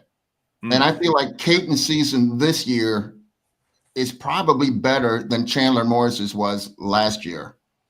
So I'm just trying to figure out a price that other teams might be willing to pay for him. And it's probably in the 1.5 to 2 million range. Yeah, that's what I mean. We can offer him $1 million, and if he wants to be here, he'll stay. But if I don't know, I'm just going to throw out a team, and I just Tennessee wants him, then they want to pay him $2 million. We're not going to be able to match that. So if you get in a bidding war, he's going to want to have to stay here, but we're going to have to offer him enough money where he's going to be happy. He can leave a legacy here. He can win. He'll have a chance next. Somebody asked in the group, one of our viewers said, losing the offensive line, receivers, would that affect Hauser's decision? That's a good question. I mean, does he look around what he has coming back? Holton talked about had he had to, because of his injury in 22, there was a brief moment where he thought he was going to have to redshirt because he still had a redshirt year left. And he said if he did, he wasn't going to come back in 23 because so many of the pieces were going to be gone. So is it a situation where Hauser looks around? I do think if we can hold on to receivers and tight ends, if we can hold on to them, he's got weapons. The question's going to be the O-line, and can you convince all these guys to stay together with some pay increases, both on staff and with players, to come around and win a conference championship and potentially make the playoffs next year, and then everybody go make a whole lot of money. Hey, Kyle, I agree. When you mentioned tight end, Rouse and Connor had 11 of the 20 receptions against Florida Atlantic, and they've been getting more and more balls thrown their way. I feel like the tight end position, Matt, we were talking about off air, what positions we think we really need to retain. And I'm not saying that it's at the top of the list, but I feel like it's significant that we need Rouse and Connor, or at least one of them, but both of them would be even better. Rouse is a junior, Connor's a sophomore. They really have a lot of, input in that and the offense that we're running right now. And I feel like definitely. Matt, I was going to pitch it to you, Matt. I mean, don't you think, I'll ask you guys, we'll start with Matt first, but don't you think, like, for me, I know you and I have, like, similar mentalities when it's like go big or go home. But it's like, for me, I feel like it's Elvis. It's now or never. Let's go for it. Let's go. The term I use, balls to the wall. Let's go balls to the wall and do everything we possibly can. And then, obviously, some players are going to leave. We understand that because on their own or because they're told to leave. But as far as the major pieces, this is the era we're in, and we've talked about it ad nauseum, but we've got to do it. If we don't, then we're going to have to accept mediocrity or worse. I mean, that's just the way I feel, but I wanted to get your take. Yeah, I mean, I think this would be the year to take that calculated risk, right? Like, look at Texas Tech, what they did last offseason. Now we don't have obviously we don't have nearly that kind of money here, but Texas Tech right now is a team that could legitimately win the national championship. They're that good. I think they're number one in the country in run defense. They give up like 60 yards a game rushing. It's ridiculous. The turnaround down there in Lubbock, they saw an opportunity last year and they went for it. It's a calculated risk. Sometimes those things pay off, sometimes they don't. But if I'm East Carolina right now, this is as if you just project forward with this current, the system, the offense and defensive system, the coordinators, the head coach, we have the right head coach in place with Blake. Next year, you're set up perfectly. So you got to take your chance. And I agree with that. I think this is the year you push all your chips in and you go for it. Yeah, but what do you have to lose? What do you have to lose? Here's the thing. Would a school like East Carolina do that? Oh, wow. Wow. Therein lies the problem. I don't know what John Gilbert says behind the scenes, and he's made some good decisions. Hiring Blake Harrell was a good decision. But so I'm not going to sit here and knock everything Gilbert does, but he doesn't excite anybody. You don't hear him out in front going, "Hey, look, we need to get some money raised here because we can win the American next year and make the playoffs." You don't hear him saying those things outwardly, and we need that. We need that to fire up the fan base, and we need that kind of attitude. And his contract's coming up. It's time to extend. Yeah, in the spring, it'll be time to extend him or let him go. So, I'd like to see some balls from Gilbert publicly, and publicly I'm saying. Again, I don't know what he's saying behind the scenes about us, competing for a conference championship and a playoff spot, and trying to get out front of this. Utilize your resources, and your resources aren't just the 5 donors we always seem to rely on. Let's get out and get all of Pirate Nation fired up about giving some money, about towards revenue sharing, and talk about keeping this thing together as much as possible publicly.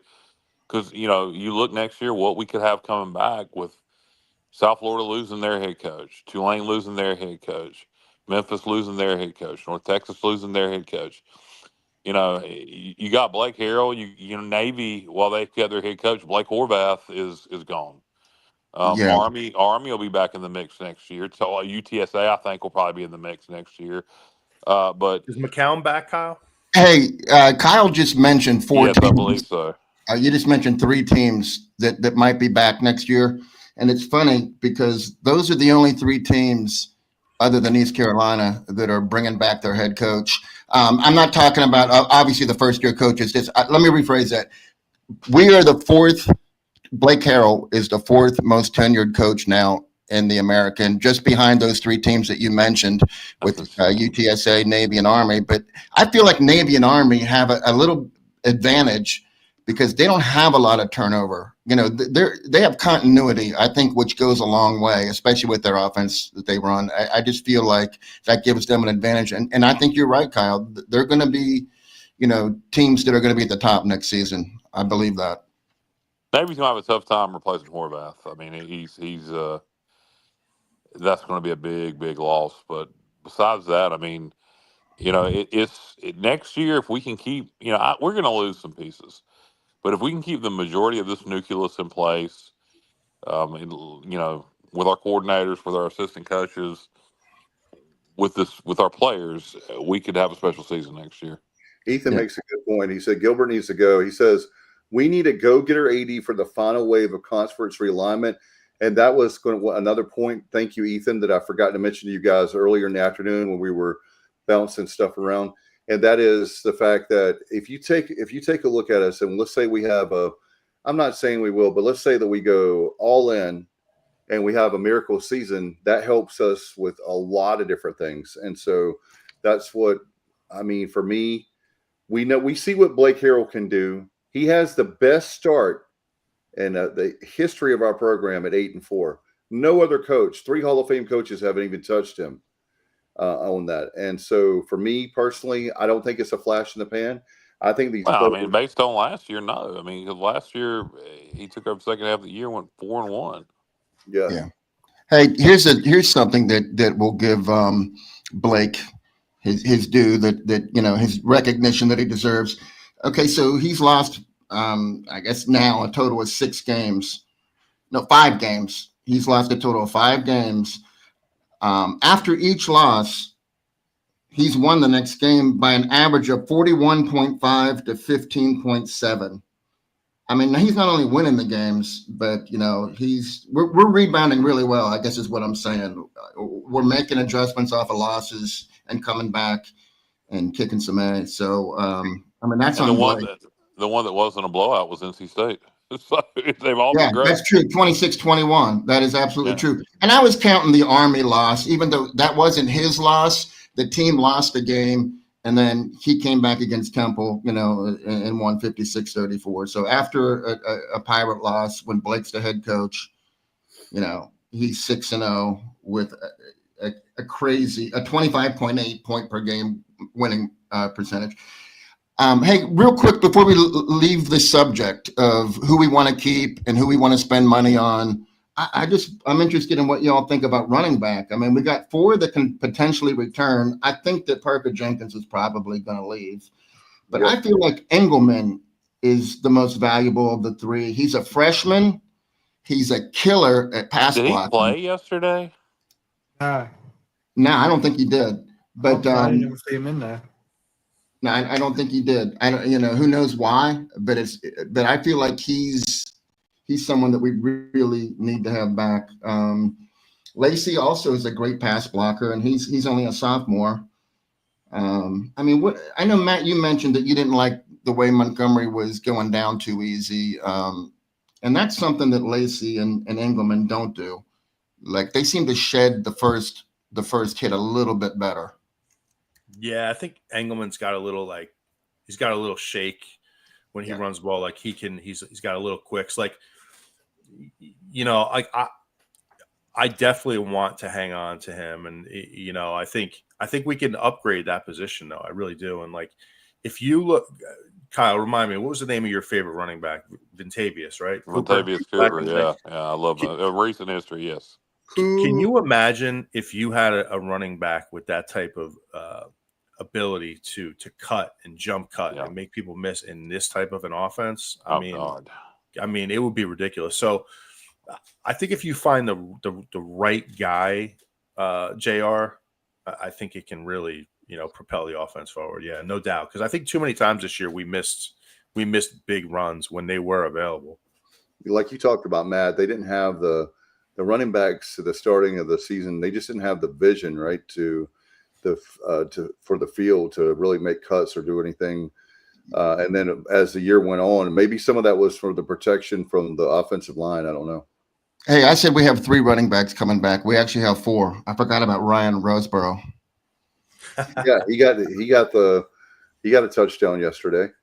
He did. Well deserved. No doubt. Anyway, I was going to mention, by the way, here's another thing. John White was bringing up that Gilbert talked about. I'm sorry, not John. I beg your pardon, Robert. That Gilbert said the $750,000 buyout from Wake will go to revenue share. Hey, there's part of your money right there for Hauser. Do we get that now, or do we get that in 27?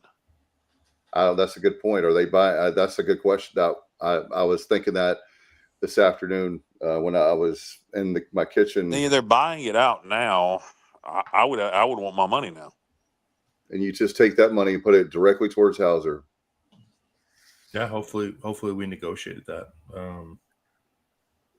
I don't know. Are you guys ready to move on and talk about the? One more quick point I want to make too. Like we talked about going all in. I don't even think we're going all in really when you think about it, because by all accounts, when we get the additional revenue from gambling in the state of North Carolina. Oh yeah, I forgot all about that. That's going to be another factor here, and I don't know too much about it. I don't want to pretend to know too much about it, or if that's going to be next year or the year after. But did talk to some people who are have some political influence, and they seem to feel like that's going to be a huge win for ECU. So I don't know if you guys know any more about that, or if any of the listeners do. I would love to hear it. I'm glad you brought it up, because I remember hearing about it maybe sometime last year, early this year. I haven't heard anything recently, but you're right, Matt. That would be I hate to use the term game changing, but it definitely is big for us, because we always as Pirates do more with less. But Johnny, help me out. What's the name of the general manager? I'm drawing a blank. We met him at meeting day. Luke. I just call it. Yeah, you know what his last name? I know it, Dave. I'm like Kyle. I sometimes blank on names. Luke Mullet. Okay, yeah. Our general manager, that's another thing, a point I was going to make to you guys tonight. Our general manager has done a marvelous job compared to some other folks. And, we talk about this, and I know I'm throwing some shade in at UNC, but they spent $20 million on that roster. That's embarrassing. And I'm not a Carolina guy, but that's embarrassing. You spent $20 million on a roster. I think it's great. No, I'm not saying that I'm upset about it. I'm with you, Kyle. I think Belichick's doing a great job. They need to keep everything status quo. Just keep doing what they're doing. You guys quickly want to talk about bowl games? That's surprisingly we have not done that. There we go. The gambling money will probably not be this year. It's just out of the budget. There you go. Yeah, our wonderful state. They can't pass a budget, which is supposed to be required by law. That's a whole nother subject. I'm not going to get on that. Let's talk about more of a fun topic, and that's something everybody's been talking about on social media everywhere you go. People have been talking to me yesterday and last night. Kenny says, money well spent at UNC. But as far as the bowls, I realize some people in our audience may say, Dave, it's too early. I get that, but it's so much fun. I'm excited. Too early to talk about it. Yeah. In other words, when the hell should we talk about it? It's going to be announced next weekend. I know we got a whole week. What are we going to do? But I feel like that it is fun, because it's fun to talk about it. Hell, there were years that we didn't even come close to 6 wins to even get to a bowl. So the fact that we're in a bowl, I think it. Robert says UNC spent $5 million per win. That's funny. We look at the bowl situations here. There's a lot of opportunities out there. One that's coming up now, the SEC didn't qualify for the Liberty Bowl. Everything goes as we think it's going to the playoffs. So, that's a bowl game that looks like it's going to, I think it's maybe written in the contract. It comes to the American if the SEC or Big 12 can't fill it. So that's a possibility. That would be against the Big 12 opponent. You're seeing, speaking of the Big 12, I've seen us come up. I don't think this makes a lot of sense. Cincinnati. Yeah. I've seen us come up also for the Armed Forces Bowl in Fort Worth, which I don't think makes a lot of sense, but that would be against the Big 12. I'd love to play Kansas State personally. The Fenway Bowl will be against the ACC. The Gasparilla Bowl down in Tampa against the ACC. Military Bowl, I think, again, is going to be in play. That would be against the ACC. And then I think the only chance that we go to a bowl that's not against a Power 4 opponent would be if we go to Myrtle. And, that will supposed to be against the Sun Belt, but there's some talk that could be UConn, which UConn's a 9-3 football team, and a lot of turmoil right now after Jim Moore Jr. left to go to Colorado State. So I'd be good with any of those. I'd like a Power 4 opponent. I guess if I had my preference of all those, I'd probably Liberty or either military again. But I know a lot of people want Boston. That's not a trip I'm going to be able to make. Gasparilla, great opponent, but the 19th at 2:30 in the afternoon. My wife, that's a weekday. My wife's a teacher. They don't get out till the 19th. Myrtle Beach Bowl is also the 19th. That's an easy trip to make. I think Gasparilla is a great opponent, great destination. I just think it's going to be a hard trip for a lot of people to make. Well, I heard that when we won yesterday, Myrtle's out. Right now, we said no to Hawaii. So it's going to be down to Boston, which we talked about with Fenway, Gasparilla. We talked about armed military, and I just don't see us going to military. And of course, Liberty is an outlier. That would be great. I just don't see us. I don't think it's an outlier. They're going to take somebody from the American. Now, are they going to take the loser of the championship game?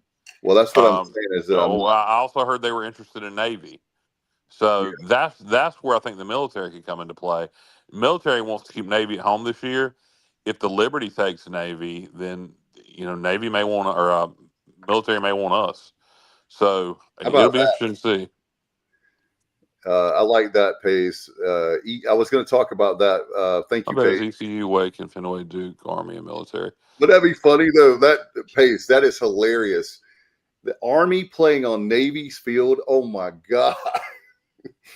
I know it's the Military Bowl, but that's like the time when Duke played at Carolina in '89, and they had their home jerseys on at the Dean Dome. That was nuts. I think they've done it before. I think Army's been to the Military Bowl. Am I wrong on that? I'll have to look it up. I'm not sure on that, but I was just thinking that's. Matt, I was going to ask you about that opponent, ECU, Wake, and Fenway. The more I thought about it, after. You have to have storylines, and after what they did to us, like they don't want to play us, they're too good to play us. They can use whatever excuse they want in the book. I think it will be a great matchup. How about you? Yeah, I think it'll be a really good matchup. How ironic would it be to have two schools from North Carolina coming all the way up to Boston, Massachusetts in 20-degree weather? And I said it last week, but that bowl game is all about who wants to be there the most because the conditions are always terrible. Pace says, Wake has a ton of alumni in the Northeast. And so, it'd be interesting. I think anywhere. What's that, Kyle? Wake doesn't have a ton of alumni anywhere. They're one of the smallest D1 schools in the country. Exactly. You're looking at like 6. We have the most. That's something we need to promote. We have the most living alumni in North Carolina, the whole state, as far as our fan base. We have the most, so I don't know why we wouldn't promote that more. But anyway, but to answer your question, I would love that matchup. I think it would be a fun matchup. I don't know where it would be, or if it's in Fenway, but that would be a good matchup. Wake would be good. I'd like to play Wake. If I had my druthers, if you ask me what bowl game I'd want, Liberty Bowl, and it's a Big 12 opponent, I want Kansas State and Memphis. Ooh, that would be cool.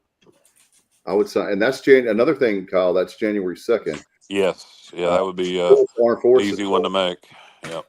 Yeah, but Fort Worth, that's a long trip. Yeah, Yeah. You get the family truckster, right, Stevie? Yes, sir. The family truckster for road. That's when Mackenzie yells road trip whenever we go on these ball games. That would be a long road trip. I want Stevie to roll up like Uncle Eddie in that in that recreational full, vehicle. Matt. It's full, Matt. Let's see there. That's an RV. Wake has a lot of alumni in DC. John White, former pitcher for the Pirates. Kenny says he's looking at hotel prices in Tampa.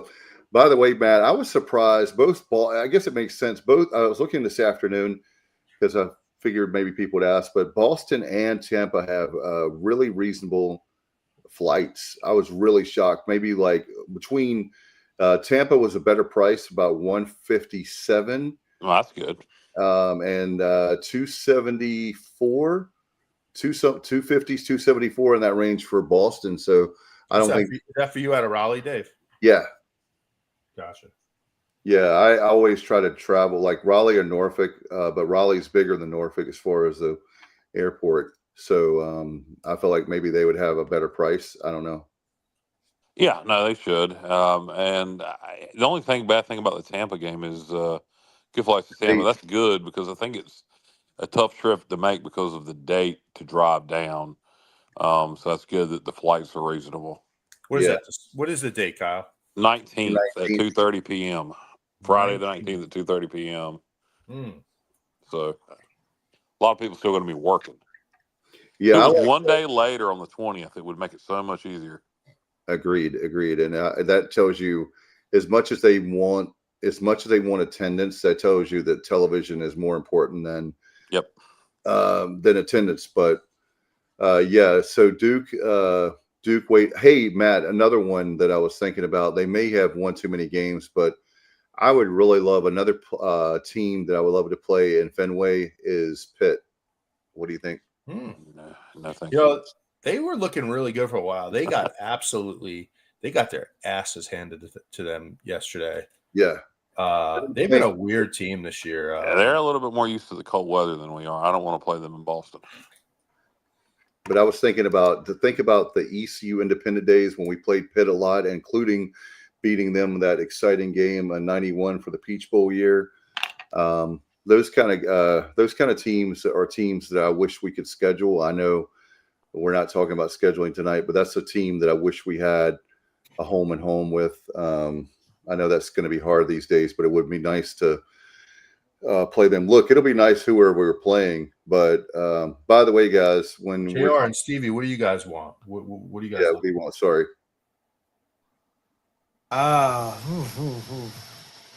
If you had your one choice of the bowl game, what are you thinking? That's a good question. I don't know. I mean, Myrtle's convenient as well. We're out of Myrtle, but that would have been convenient. What is Brandon talking about? Georgia Tech in the Dowdy Ficklin Bowl, just one more home game. What? We can't do that, Brandon. What do you? I don't understand why you're saying that. No, there was a guy that was trying to do the barbecue bowl, but that didn't. Yeah. Myrtle Beach got picked obviously over, and Chicago was it Chicago? There was like it was, and then it never happened. Yeah, the Chicago Bowl never happened. Right. But I don't know what the hell he's talking about. I think he's wishing that we had a home game, but that's just not gonna. The closest thing would be Myrtle, and then Annapolis again. I think the only reason some people are down on Annapolis is they don't want to go there 2 years in a row. I enjoyed the trip. I would totally go again. Annapolis was great. I mean, they have a great I tell you what, as a commissioner, Stevie, that downtown is to die for. That downtown they have in Annapolis, wow, it was real. What did you guys think? I wouldn't die for it. It was awesome. Yeah, we had terrible weather last year on game day. It was still a good time. Can you imagine a little bit better weather? I mean, that downtown is great. Good restaurants. I'd be okay with that. I'd be okay with going back to it's an early kick. It's a beautiful, beautiful city. Lot to I don't know. There's a lot to do, but it's beautiful. There's plenty to do. I enjoyed it. I'd like to go back. The downtown's nice. I don't. Anybody that went last year, you say the weather was bad. It could have been way worse. I mean, it rained, yes, It was but the warm at least. temperature, but yeah, it was in the 40s. It could have been, instead of being 48, it could have been 28. And Ken Island was pretty cool too. And doing that show at Jody's, that was a good setup. Yeah, the Fisherman's Inn. Yeah, The bridge, I could do without that bridge, but doesn't bother me at all.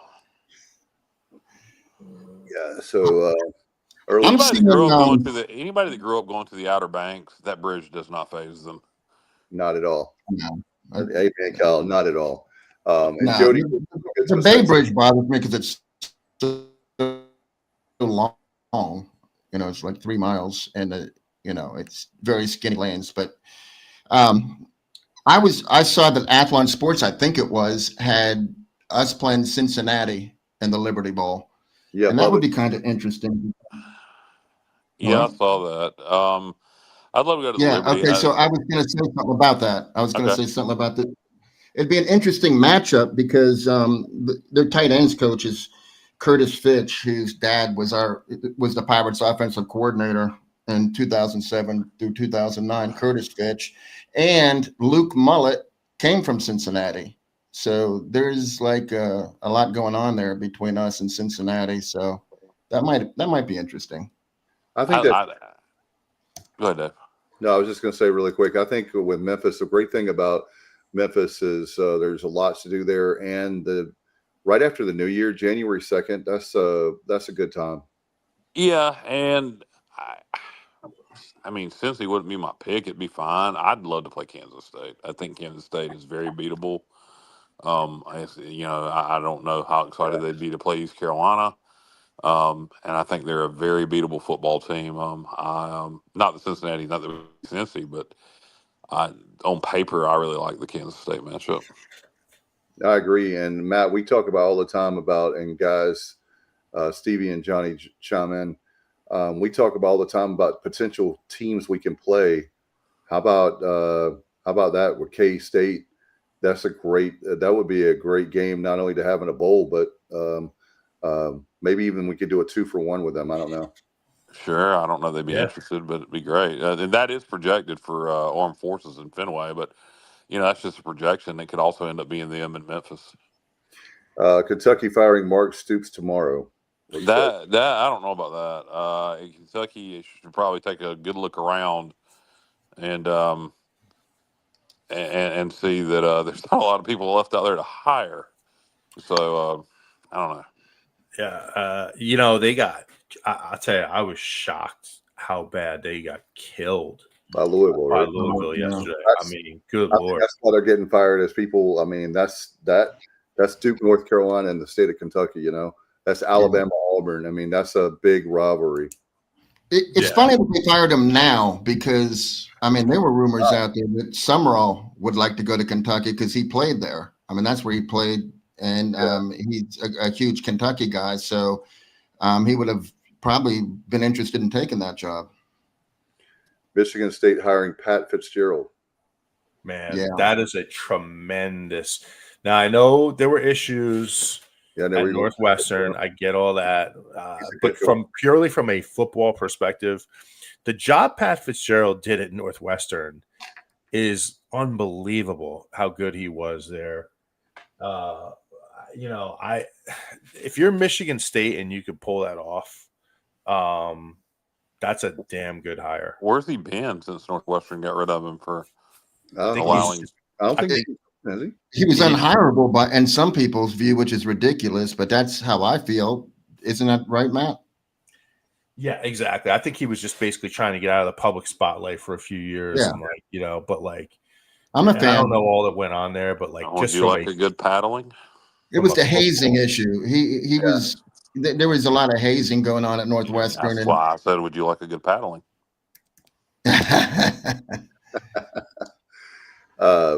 But yeah, you guys make a good point about fire. We were talking about earlier, firing. You fire a coach and you have no plan. That sounds like, oh, wait a minute, Confer. But we've been through that, and they had no plan. And Matt, I know you talked about Penn State. Penn State is a really good job, and I can't believe that I can't believe that they don't have, and they can say all that. Maybe they do, that there's a coach that they're going to hire from another school that's going to take the job that's still coaching. I don't know, but man, I thought they would have some big name coming after you get rid of Franklin, but we'll see. How about talking about coaches real quick? I'm a fan of this guy, and he hasn't been in the talk about people that were out of the public view and hiding out for a while. Nick Rolovich, first of all, when he was quarterback at Hawaii, he lit it up. You know, he won me many a wager, late nights when I'm chasing. Anyhow, Nick Rolovich was coaching at Hawaii, and then he got the Washington State job, and then COVID came, and he said, "I'm not taking that shot." And they said, "Well, then you're going to have to resign." And so he didn't take the shot. They fired him. Now he's back on Cal's staff, and they fired Justin Wilcox. So here comes Nick Rolovich as the interim coach, and they're 17-point dogs to SMU, and they won the game outright. I would just love. I know it's one game, but he was very successful. Where he coached before. I would love to see that guy get another opportunity. I'm not sure where that would be. Let me ask you a question. How in the blue hell do you get fired? And I remember when all that happened at Washington State. How in the blue hell do you get fired at Washington State for refusing to take a COVID shot and end up in friggin' Berkeley? I mean, yeah, that's the whole thing. The GM is Ron Rivera, and I'm not trying to be political, but Ron Rivera is pretty woke, if you want to use that term. And there's no way he'd hire Nick Rolovich. I'm pretty sure of that. The one that surprised me the most, guys, Jim Mora Jr. I mean, he went to Colorado State, but like, if I was a big school, I would really. It's too late now, but I don't know why he didn't get more attention, because I agree. I mean, the job he did at UConn. I think he would have if he'd waited. Yeah, I think he is. He grew up in Colorado. Part of his life, his dad was a head coach or a coach at Colorado, Jim Moore Sr., and so he grew up in Colorado part of his life. So it may just he wanted to get back out to that area. Would be my assumption. I don't know why you wouldn't wait. Right. Yeah. No, I agree. Because he, I don't know if it was maybe his age that scared people off a little bit. He's probably in his 60s, I'm guessing, which is not, but he seems to be at a good point in his career where he's getting it done. So that one surprised me a little bit. And to think that he did a good job at Connecticut when they only care. I mean, let's face it, they really only care about basketball. They do have a good baseball program, but the basketball is really the only thing they really care about. So the fact that my point is, he didn't have the support he could have at another school that's willing to spend more money. And it's not like Colorado State is a bad job, but I agree with you guys. The job he did at UConn, he deserved. Would you guys, just speculating, because I know that he's already taken a job, Matt, would you hire him at Florida? Jim Moore Jr.? Yeah. I would prefer him over Summerall. Yeah, I don't think his age should really be that big of an issue, since Kirk Cignetti is the exact same age, I believe. Nobody's afraid to hire him. He's like 66. Good point. Jim Mora Jr.? He's in his 60s? Yeah, I think Cignetti's like 64, isn't he? Yeah, okay. They're both in their 60s, yeah. I believe he is. They're both in their 60s, yes. Jonathan Smith, who got fired at Michigan State, will be interesting to see if he lands anywhere. Former Oregon State. Well, I can tell you, about Jonathan Smith.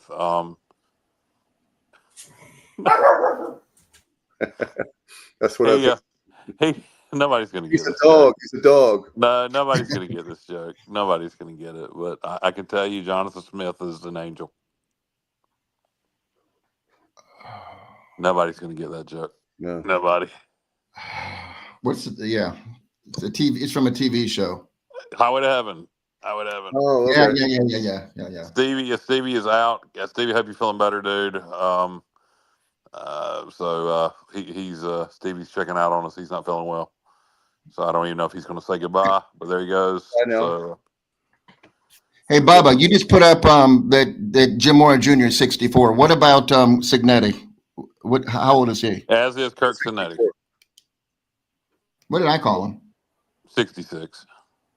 Holy. No, I said 66. Yeah. I'm wrong. Like they're in their 60s. I mean, are we sending them birthday cards? They're in their 60s. No, I'm just saying that Jim Mora Jr. is still probably got a lot of coaching left in him. He does, and I think, but I think if he went to Colorado State without seeing what else is out there, he went there because that's where he wants to be. He wants to be in Colorado.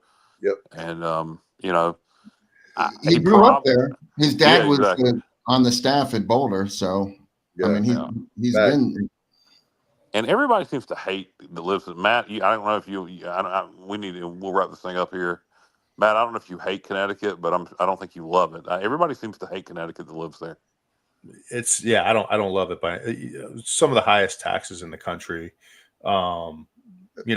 Rich people, Kyle. Rich people live in Connecticut, and that's why they only use Balsam Hill. But you got good nutmeg, don't you, Matt? What is that? The nutmeg. What did he do to Meg? Apparently. I said nutmeg. It's the nutmeg steak. Couldn't they come up with something a little more enticing than that? Like, depends on what Meg looks like. There's just nothing too great about the WWE's there. ESPN's WWE there. Is here, but it wouldn't be the place you'd pick to live if you had your options. But I mean. I'll tell you, this coaching, the dominoes have been interesting to watch, and it just seems like there's not a lot of guys out there. I mean, but again, you look at our stability for next year in the American with all these guys leaving, you have an opportunity, you have a window for sure that we need to capitalize on. Absolutely. Yeah.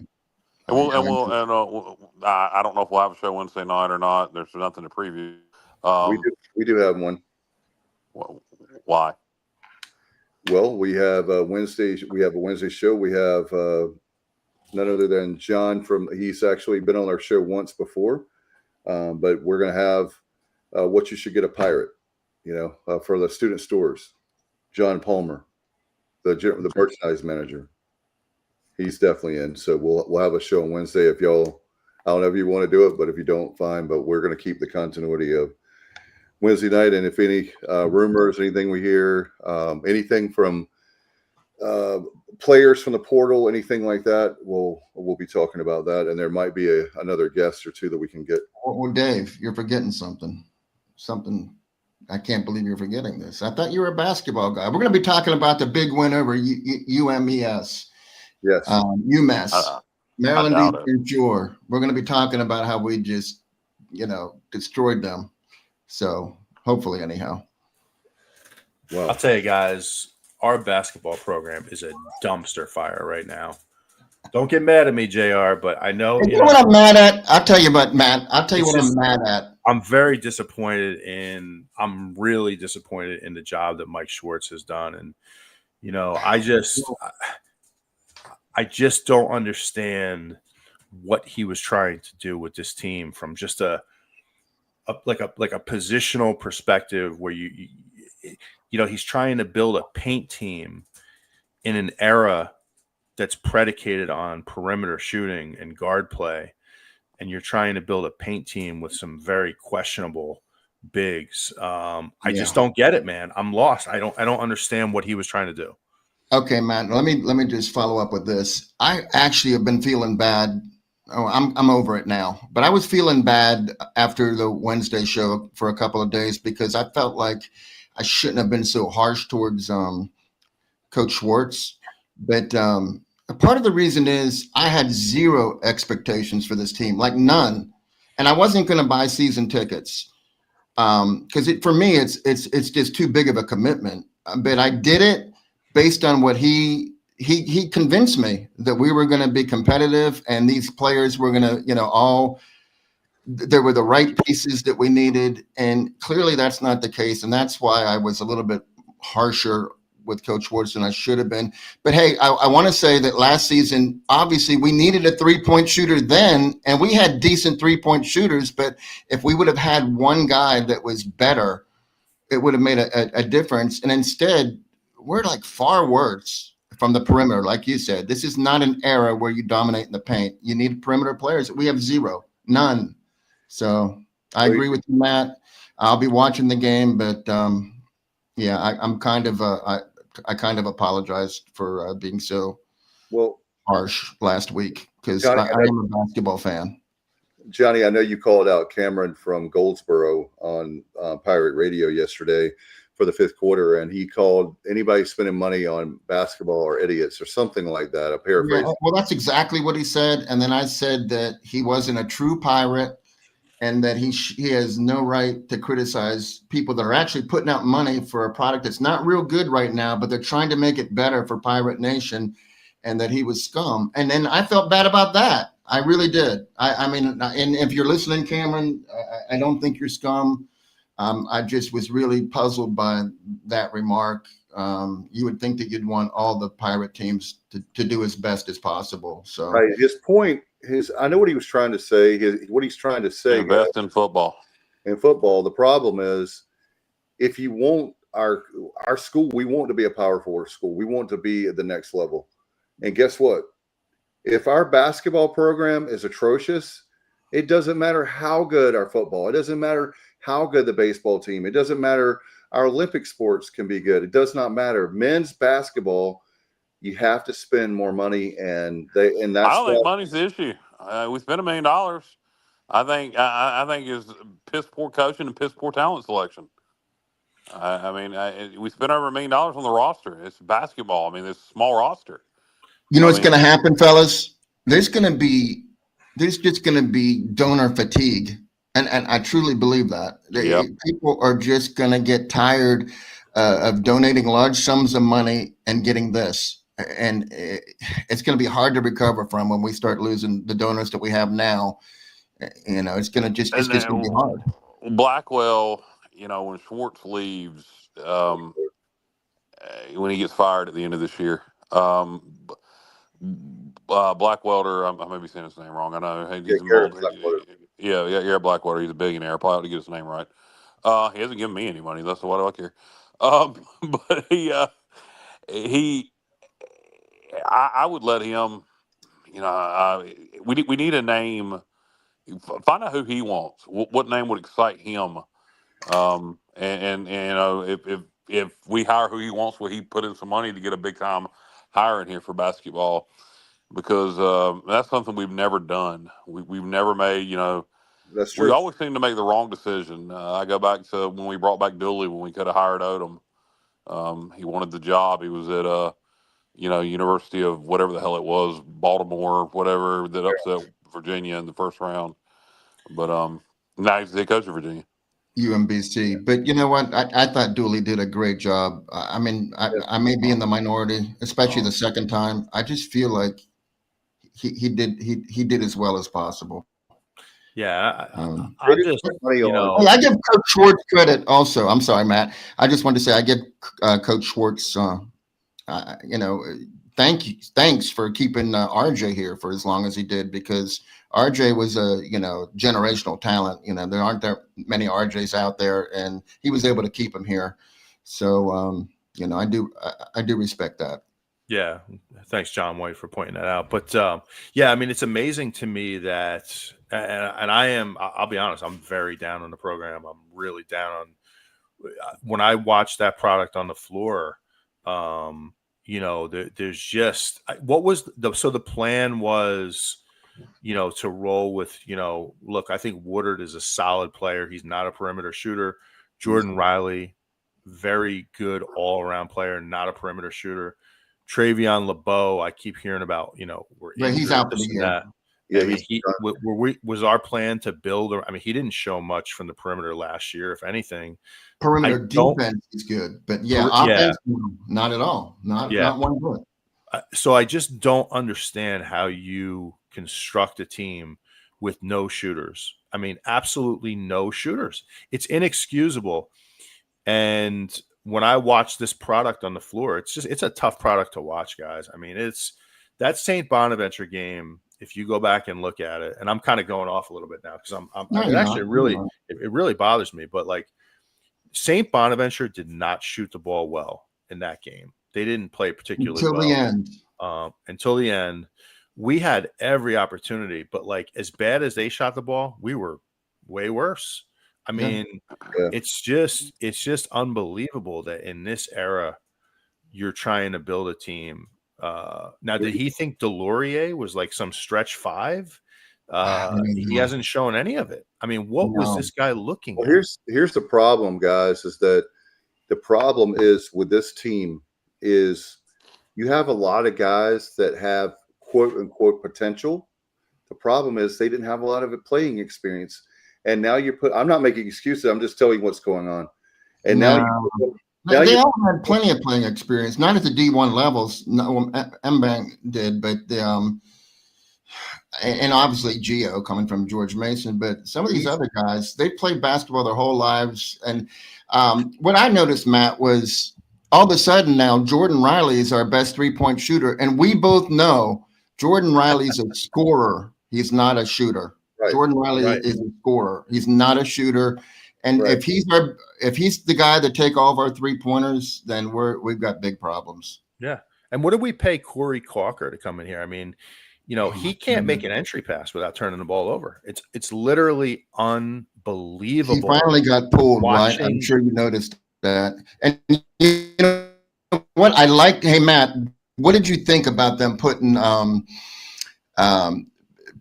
Patty? What's his name? The Australian assassin, Darcy. Patty Darcy. What did you think about them putting him at 2? I loved it because of his length, and he was really aggressive on defense. But man, he allowed those 2 3-pointers at the end, like he just didn't get out on his guy. But before that, I was liking it. I was liking that move. What's that? Yeah, Mike, I know. You shoot well at practice. Scotty Mo says what we're missing is City's food. Yeah, that's right. To your point, JR, like I don't think we run out to the perimeter enough, like to where we close out on shots. I mean, they were just open shots all over the floor for St. Bonaventure. We got lucky because they weren't knocking them down, but they were getting wide open shots. I sent a few texts in the group chat of 3 different plays where there wasn't nobody within 15 feet.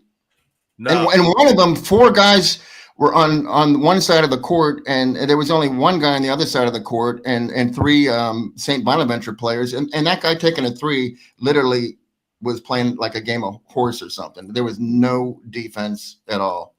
Right. And like, I'd rather run guys off the 3-point line and make them put it on the floor and attack the basket instead of giving just wide open looks from 3. So like, we don't do the little things well. We don't pass it well. We turn it over constantly. I mean, it's almost unbelievable when you watch how we turn the ball over. And then defensively, we don't really do a good job running out to the perimeter. It's a mess. And I know I'm being a little harsh right now, but when people donate money to this program, you have a guy like Garrett Blackwelter who donated a lot of money. And several others. This is not an acceptable roster. No, I'm sorry. Here's the problem. I'm going to make it short. But obviously we're terrible at 3-point shooting, but we're equally terrible at defending the 3. So every single game, the opposing team has about 6 or 7 more 3s than we do. So that's 21 points. You got to find a way to make up those points somewhere. And it's almost impossible. I mean, we get to the line a lot, but you're not going to, it's really difficult to make up for the deficit that we're having at both ends of the 3-point line. Yeah, no doubt, man. Yeah. It's just, it's one of those things where, again, that's why I had to say something about Cameron, whatever his name is, from Goldsboro, is that, it's not a pride thing. We are very upset about basketball, and basketball should be a lot better. And I'm really happy that football and baseball is doing well, but there's just no excuse why. Matt, for example, I'm not delusional. I didn't think we were going to beat Michigan State, but my God, we didn't even show up for the game. I would think, I don't know what the line was on that game, but it was embarrassing. The Michigan State game was really embarrassing. They called the dogs off, luckily. Oh, yeah, exactly.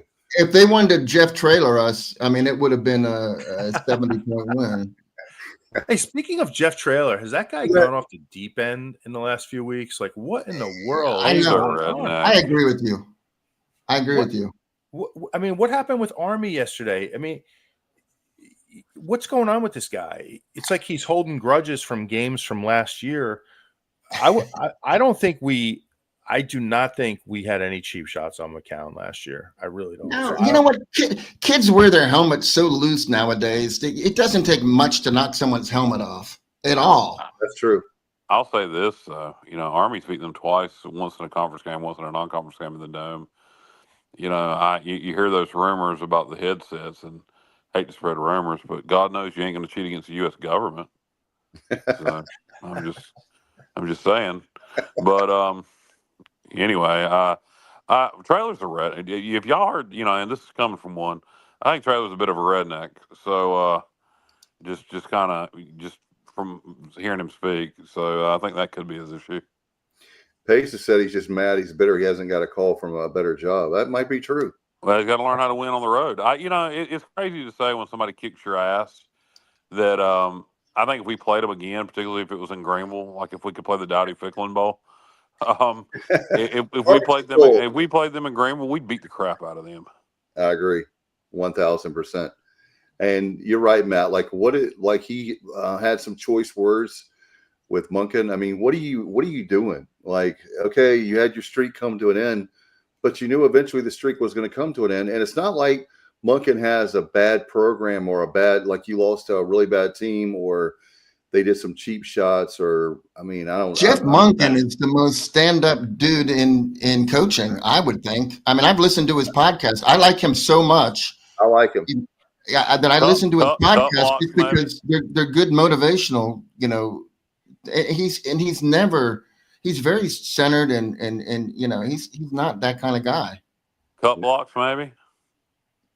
What's that? Cut blocks, maybe. Is that?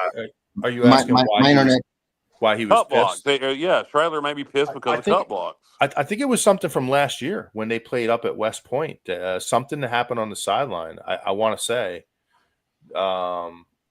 again, just like he holds some weird grudge against us. Man, I was talking to somebody about this very subject before the show, a couple minutes before the show, actually, and we were talking about Traylor, and he said, "You know what it is? He's a Texas high school football coach. That's what he is. He's a redneck."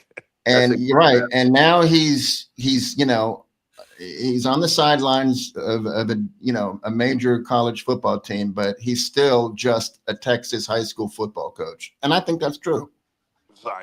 Payne said he calls him salty trailer. How about this? Trailer trash. Yeah, that's great. That's great. That's going to be used against us, but thankfully we don't play him anytime soon. So I use it against me. He can come on. We'll talk face to face, Jeff Traylor. You like to talk shit? Nobody can talk shit better than me. Let's talk, baby. That'd be. Hey, do you want me to invite him on the show? Get him on. We'll ask you what his problem is. I'll find out. I'll get to the bottom of it. Guys, since we're kind of going off here on different subjects, all right, let's see this comment from Bubba first. Apparently, Monken pushed UTSA player helmet to the turf on sideline as he was stepping over. And that was last year, right, Bubba? That happened last year, I want to say. Apparently, Monken pushed a UTSA player helmet to turf as long as he was stepping over. That didn't. That's perfect. So Monken was stepping over the UTSA player and reached down and pushed his helmet into the turf. That's apparently what happened. Wow. Since we're kind of going off here, this is like a round robin, just going off on everybody right now. But let me just take a minute and go off on Lane Kiffin because. Oh yeah, please do. Yeah, to me, there's not a bigger dirtbag in college football than Lane Kiffin. And amen. People feel free to disagree with me, guys, but this guy, I mean, how many jobs is he going to take in the SEC? He's the definition of a narcissist. Amen. He's as arrogant as they get. There was a report that came out today that really aggravated me that he wanted to apparently finish out the season coaching at Ole Miss. and he made some threat that, if they didn't let him coach, he was going to start poaching players and coaches. If that's true, that guy, again, like he's now at the level of like a Bobby Petrino or somebody like that. I mean, complete dirtbag. You can't. That's where I was going, Pays, with the whole Ho thing. Now, I'll tell you, the problem with the Ho thing was when Kiffin approached that reporter or podcast or whatever it was, that guy should have stood up a little bit, I felt like, because I didn't like how Kiffin kind of approached him and then walked away. But look, this guy, he just has no class. What do you guys think? Yeah. Go ahead, Johnny. Sorry. I was just going to say, he left Tennessee in the middle of the night, and he's always, there's some people out there that are just never happy where they are. They always think that there's somewhere better to be. And I feel like that's Lane Kiffin. And I'm telling you right now, I don't know how the contract is structured at LSU, but if for whatever reason, Bama has a bad year and they get rid of Kalen DeBoer, Lane Kiffin wants that job. I wouldn't be surprised if he jumped, from LSU. He's just never seems to be happy. Yeah, if I was that podcaster, my response would have been, if you ask a girl, beautiful 20-year-old co-ed, you ask her, hey, would you sleep with me for $1 million? And she says, hell yeah. And then you say, what about $100? And she says, ooh, no. Why would you ask that? Well, we've established that you're a whore. Now we're just negotiating price. Oh, man. So it's the same thing. Lane Kiffin has established he's going to go for whoever is going to pay him the most money. So it was an accurate statement. He left Tennessee for USC. Then things didn't work out at USC. Then he ended up finding, landing on the feet of FAU. Now he's going to leave Ole Miss for LSU, and he was playing it for money. So, it was an accurate statement by that podcaster, and he shouldn't have backed down on it. I mean, it was a great analogy and catchy and edgy. And somebody, there's a point of being, look, the point of being too, like, no, man, shut up. You're a multimillionaire. Somebody's telling the truth. You know what pisses people off the most? The truth. There's no, if you say something about me and there is not a bit of truth to it, I'm not going to give a damn. But if there's an ounce of truth to it, an ounce, that I have to guess myself. And I'll use an example here recently. We had a listener and a fellow friend of some of the people here on the show call me out for cutting people off. I do that. I acknowledge I do it, but I don't just do it on the show. I do it in real life. And I can't stop it. It's just part of my personality. It's just how I am. But nothing will make you more defensive than when there's an ounce of truth to something you said. So the fact that Baby Kiff got so his feelings hurt by that comment means there's truth to it. There's truth to it. I mean, he is. When you will go to the highest bidder, whoever's going to pay you the most, you are what you are. Yeah.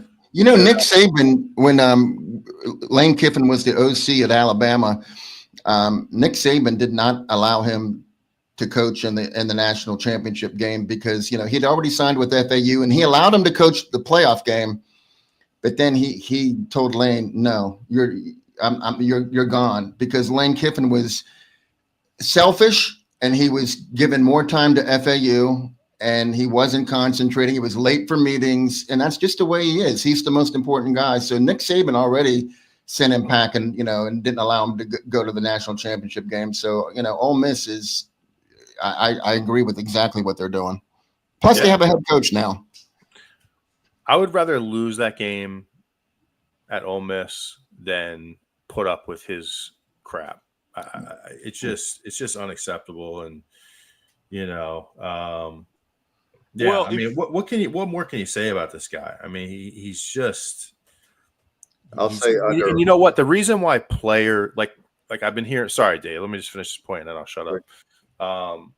Players move at will now with the portal the way it is, but this thing goes back. The coaches started this. Coaches started all this with their lack of whatever word you want to use, whether it's loyalty or. Just chasing the next best thing. Coaches started all this. So, if you're a player and you see a guy like Lane Kiffin, the first thing naturally what you're going to do is look out for yourself. You're learning that from your coach. So yeah, this whole thing it's crazy, but he gives, I think to me, he gives college football coaches a bad name. Well, here's the thing about Ole Miss. To me, you're promoting from within. Your head coach is already on staff. There's no need for Kiffin to stay around. He's just a distraction. If you were going to hire from outside, then I would say for the benefit of trying to win a national championship, let him finish out the year. But since you're promoting from within, get him out of the way and let's get going to try to win a national championship. So yeah, the Ole Miss AD definitely did the right thing. Get him the hell out of there. And here's the thing for me is the 90. I think it was, what was it, $90 million unofficially or whatever. Okay, yeah, we understand about the money. Here's the problem: Ole Miss, if he were, let's say hypothetically he had stayed, we know he's not. If he stayed, he has more of a chance to be a big time legend at Ole Miss than to be at LSU for a year or two. I mean, hell, every time they have the LSU is just not ever. Speaking of, I guess Johnny, it's a perfect marriage because you have the program who's the worst in the country, who is the most unappreciative and ungrateful for. They've got to always win a national championship when there's a lot of good teams out there. It's more schools than LSU. And then you have Lane Kiffin, who, he's never happy. He's never happy. He's never happy. And when you have a win that said Florida over under firing a year, 3.5 years. So will he be fired in 3 years or 3.5 years, 4 years? What do you guys think? Over 3.5 or under 3.5? Who? Lane Kiffin. Lane Kiffin. I have no idea. I don't know. He may go to LSU and roll. If he wins the national championship at LSU, he'll probably go to the NFL next. He's already been. Yeah, he'll go back. He'll go back. Yeah. He'll want to do it again. That was horrible. That was horrible. Hey, Dave, I wanted to follow up on something you said real quick. Is you can Google and say Lane Kiffin interview where he says money means nothing to me, because this was recently. He said, someone asked him in like week 5 about coaching at Mississippi, and he was like, yeah, well, this is where I want to be. Money's not, I'm not driven by money. But he clearly is driven by money. But at Ole Miss, you're correct. They don't expect national championships. Just keep doing what you're doing. We love you, and we'll support you. You're not going to get, your blood pressure is not going to get up. But at LSU, man, if he loses one game, right, they're going to be like at his throat. I don't know why he's doing this to himself, but I'm going to enjoy watching him fail, hopefully. Well, just imagine Ole Miss. Speaking of Ole Miss, David Cutcliffe, that was at Ole Miss, his wife told the story of how he lost a game, or it was not, in other words, it wasn't like he had a disastrous season. He lost a game, and a day or two later, somebody put a for sale sign in their yard, and they were not planning on leaving. That's how big. But just imagine that like 10 times more or 20 times more. But LSU is like by far like ridiculous. And look, and guys, they are giving a contract, and I know they have money. Guys, Dave, hold on a second. I'm gonna hop off of here. I got a cold and it's starting to get to me, and I need to take some NyQuil and take my butt to bed. So, guys, I guess we'll be back Wednesday night. Hopefully, we'll have maybe a little bit more clarity on the bowl situation. Probably not until the weekend. Y'all enjoy the rest of the show. Everybody, be good. All right, man. Feel better. Feel better. All right, we'll see who can last as long. No, I agree with you, Dave, on that. On your last point.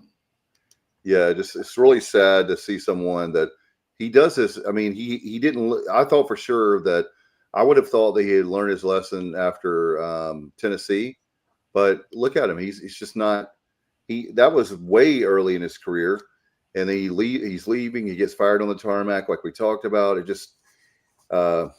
Why? And if you're an LSU, let me ask you guys this, and we can wrap it up. If you're an LSU fan, don't you know this guy could be? He's like another. We mentioned the guy's name, Bobby Petrino, is another guy that literally has a job and interviewing for another one at the same time. Always.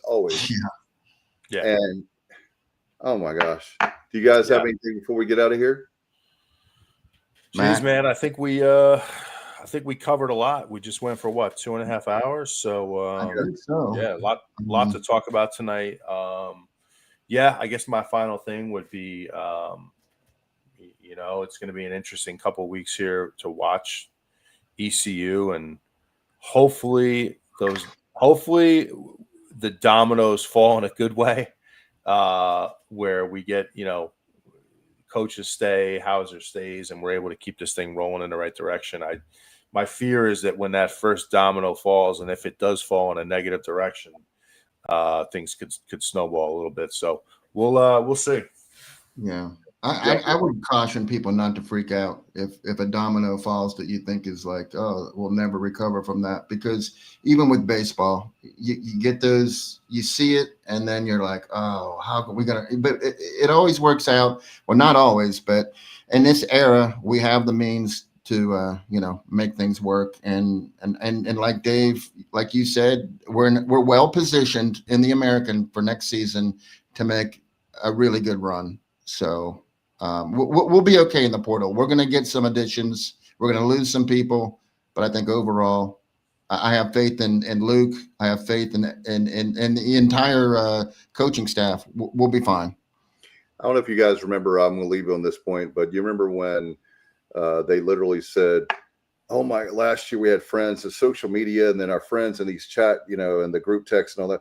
Oh my gosh, such and such is leaving." And I had to look at the depth chart and find out, well, the reason he's leaving is because he didn't get any playing time. I only know who the guy is, and I should probably know all 100 players or whatever we have. But I just thought it was kind of like people panic when they see somebody leaving. There's a reason a lot of times the guys are told it's just not going to work out, and you can enter the portal just like people are leaving too. But a lot of those guys we lost last year were for that reason, right? Oh yeah, no, absolutely. So don't panic. If I agree, there's some players that we have to worry about, but overall, there's going to be guys leaving every single year. That happened even in Matt's era. Guys just didn't work out, so for whatever reason. So yeah. Hey, going back to last year, real quick, Dave. I'll just say that you all brought up Zakai Barker earlier. That's the one guy that really did hurt us leaving. We really didn't recover from that. We never really did. If he was on this year's team, we would have been unstoppable. And our defense was awesome, but it would have been even better. I had a quick question. Do you guys know, does he have any eligibility left? See, I don't think he does, but the way Bubba was talking, I guess maybe he does. I was going to look it up, but my internet is so shaky right now that I don't want to open up another window. Yeah. Okay. I was under the impression he did have one more year left. I'm guessing. Okay. Well, then because I think he had a medical red shirt. You could be right, Matt. There was a season where he tore up his knee, and I want to say he got a medical red shirt. So I think he's got one more. All right. We'll find out. Thanks, by the way, before we get out of here, I will say one more thing. Thank you so much. A lot of viewers tonight, a lot of listeners tonight. It's a record-breaking night. Thank you, thank you, thank you. Don't forget to follow us on our social media everywhere. And you can email the show at tso@gmail.com. Thanks to Kyle, Stevie. Hope you feel better, brother. Matt, Johnny, we'll get out of here. And we'll see you on Wednesday night at 8 o'clock. You've been watching the Pirate Football Playback on the Sports Objective. Good night, everybody. And as always, go Pirates.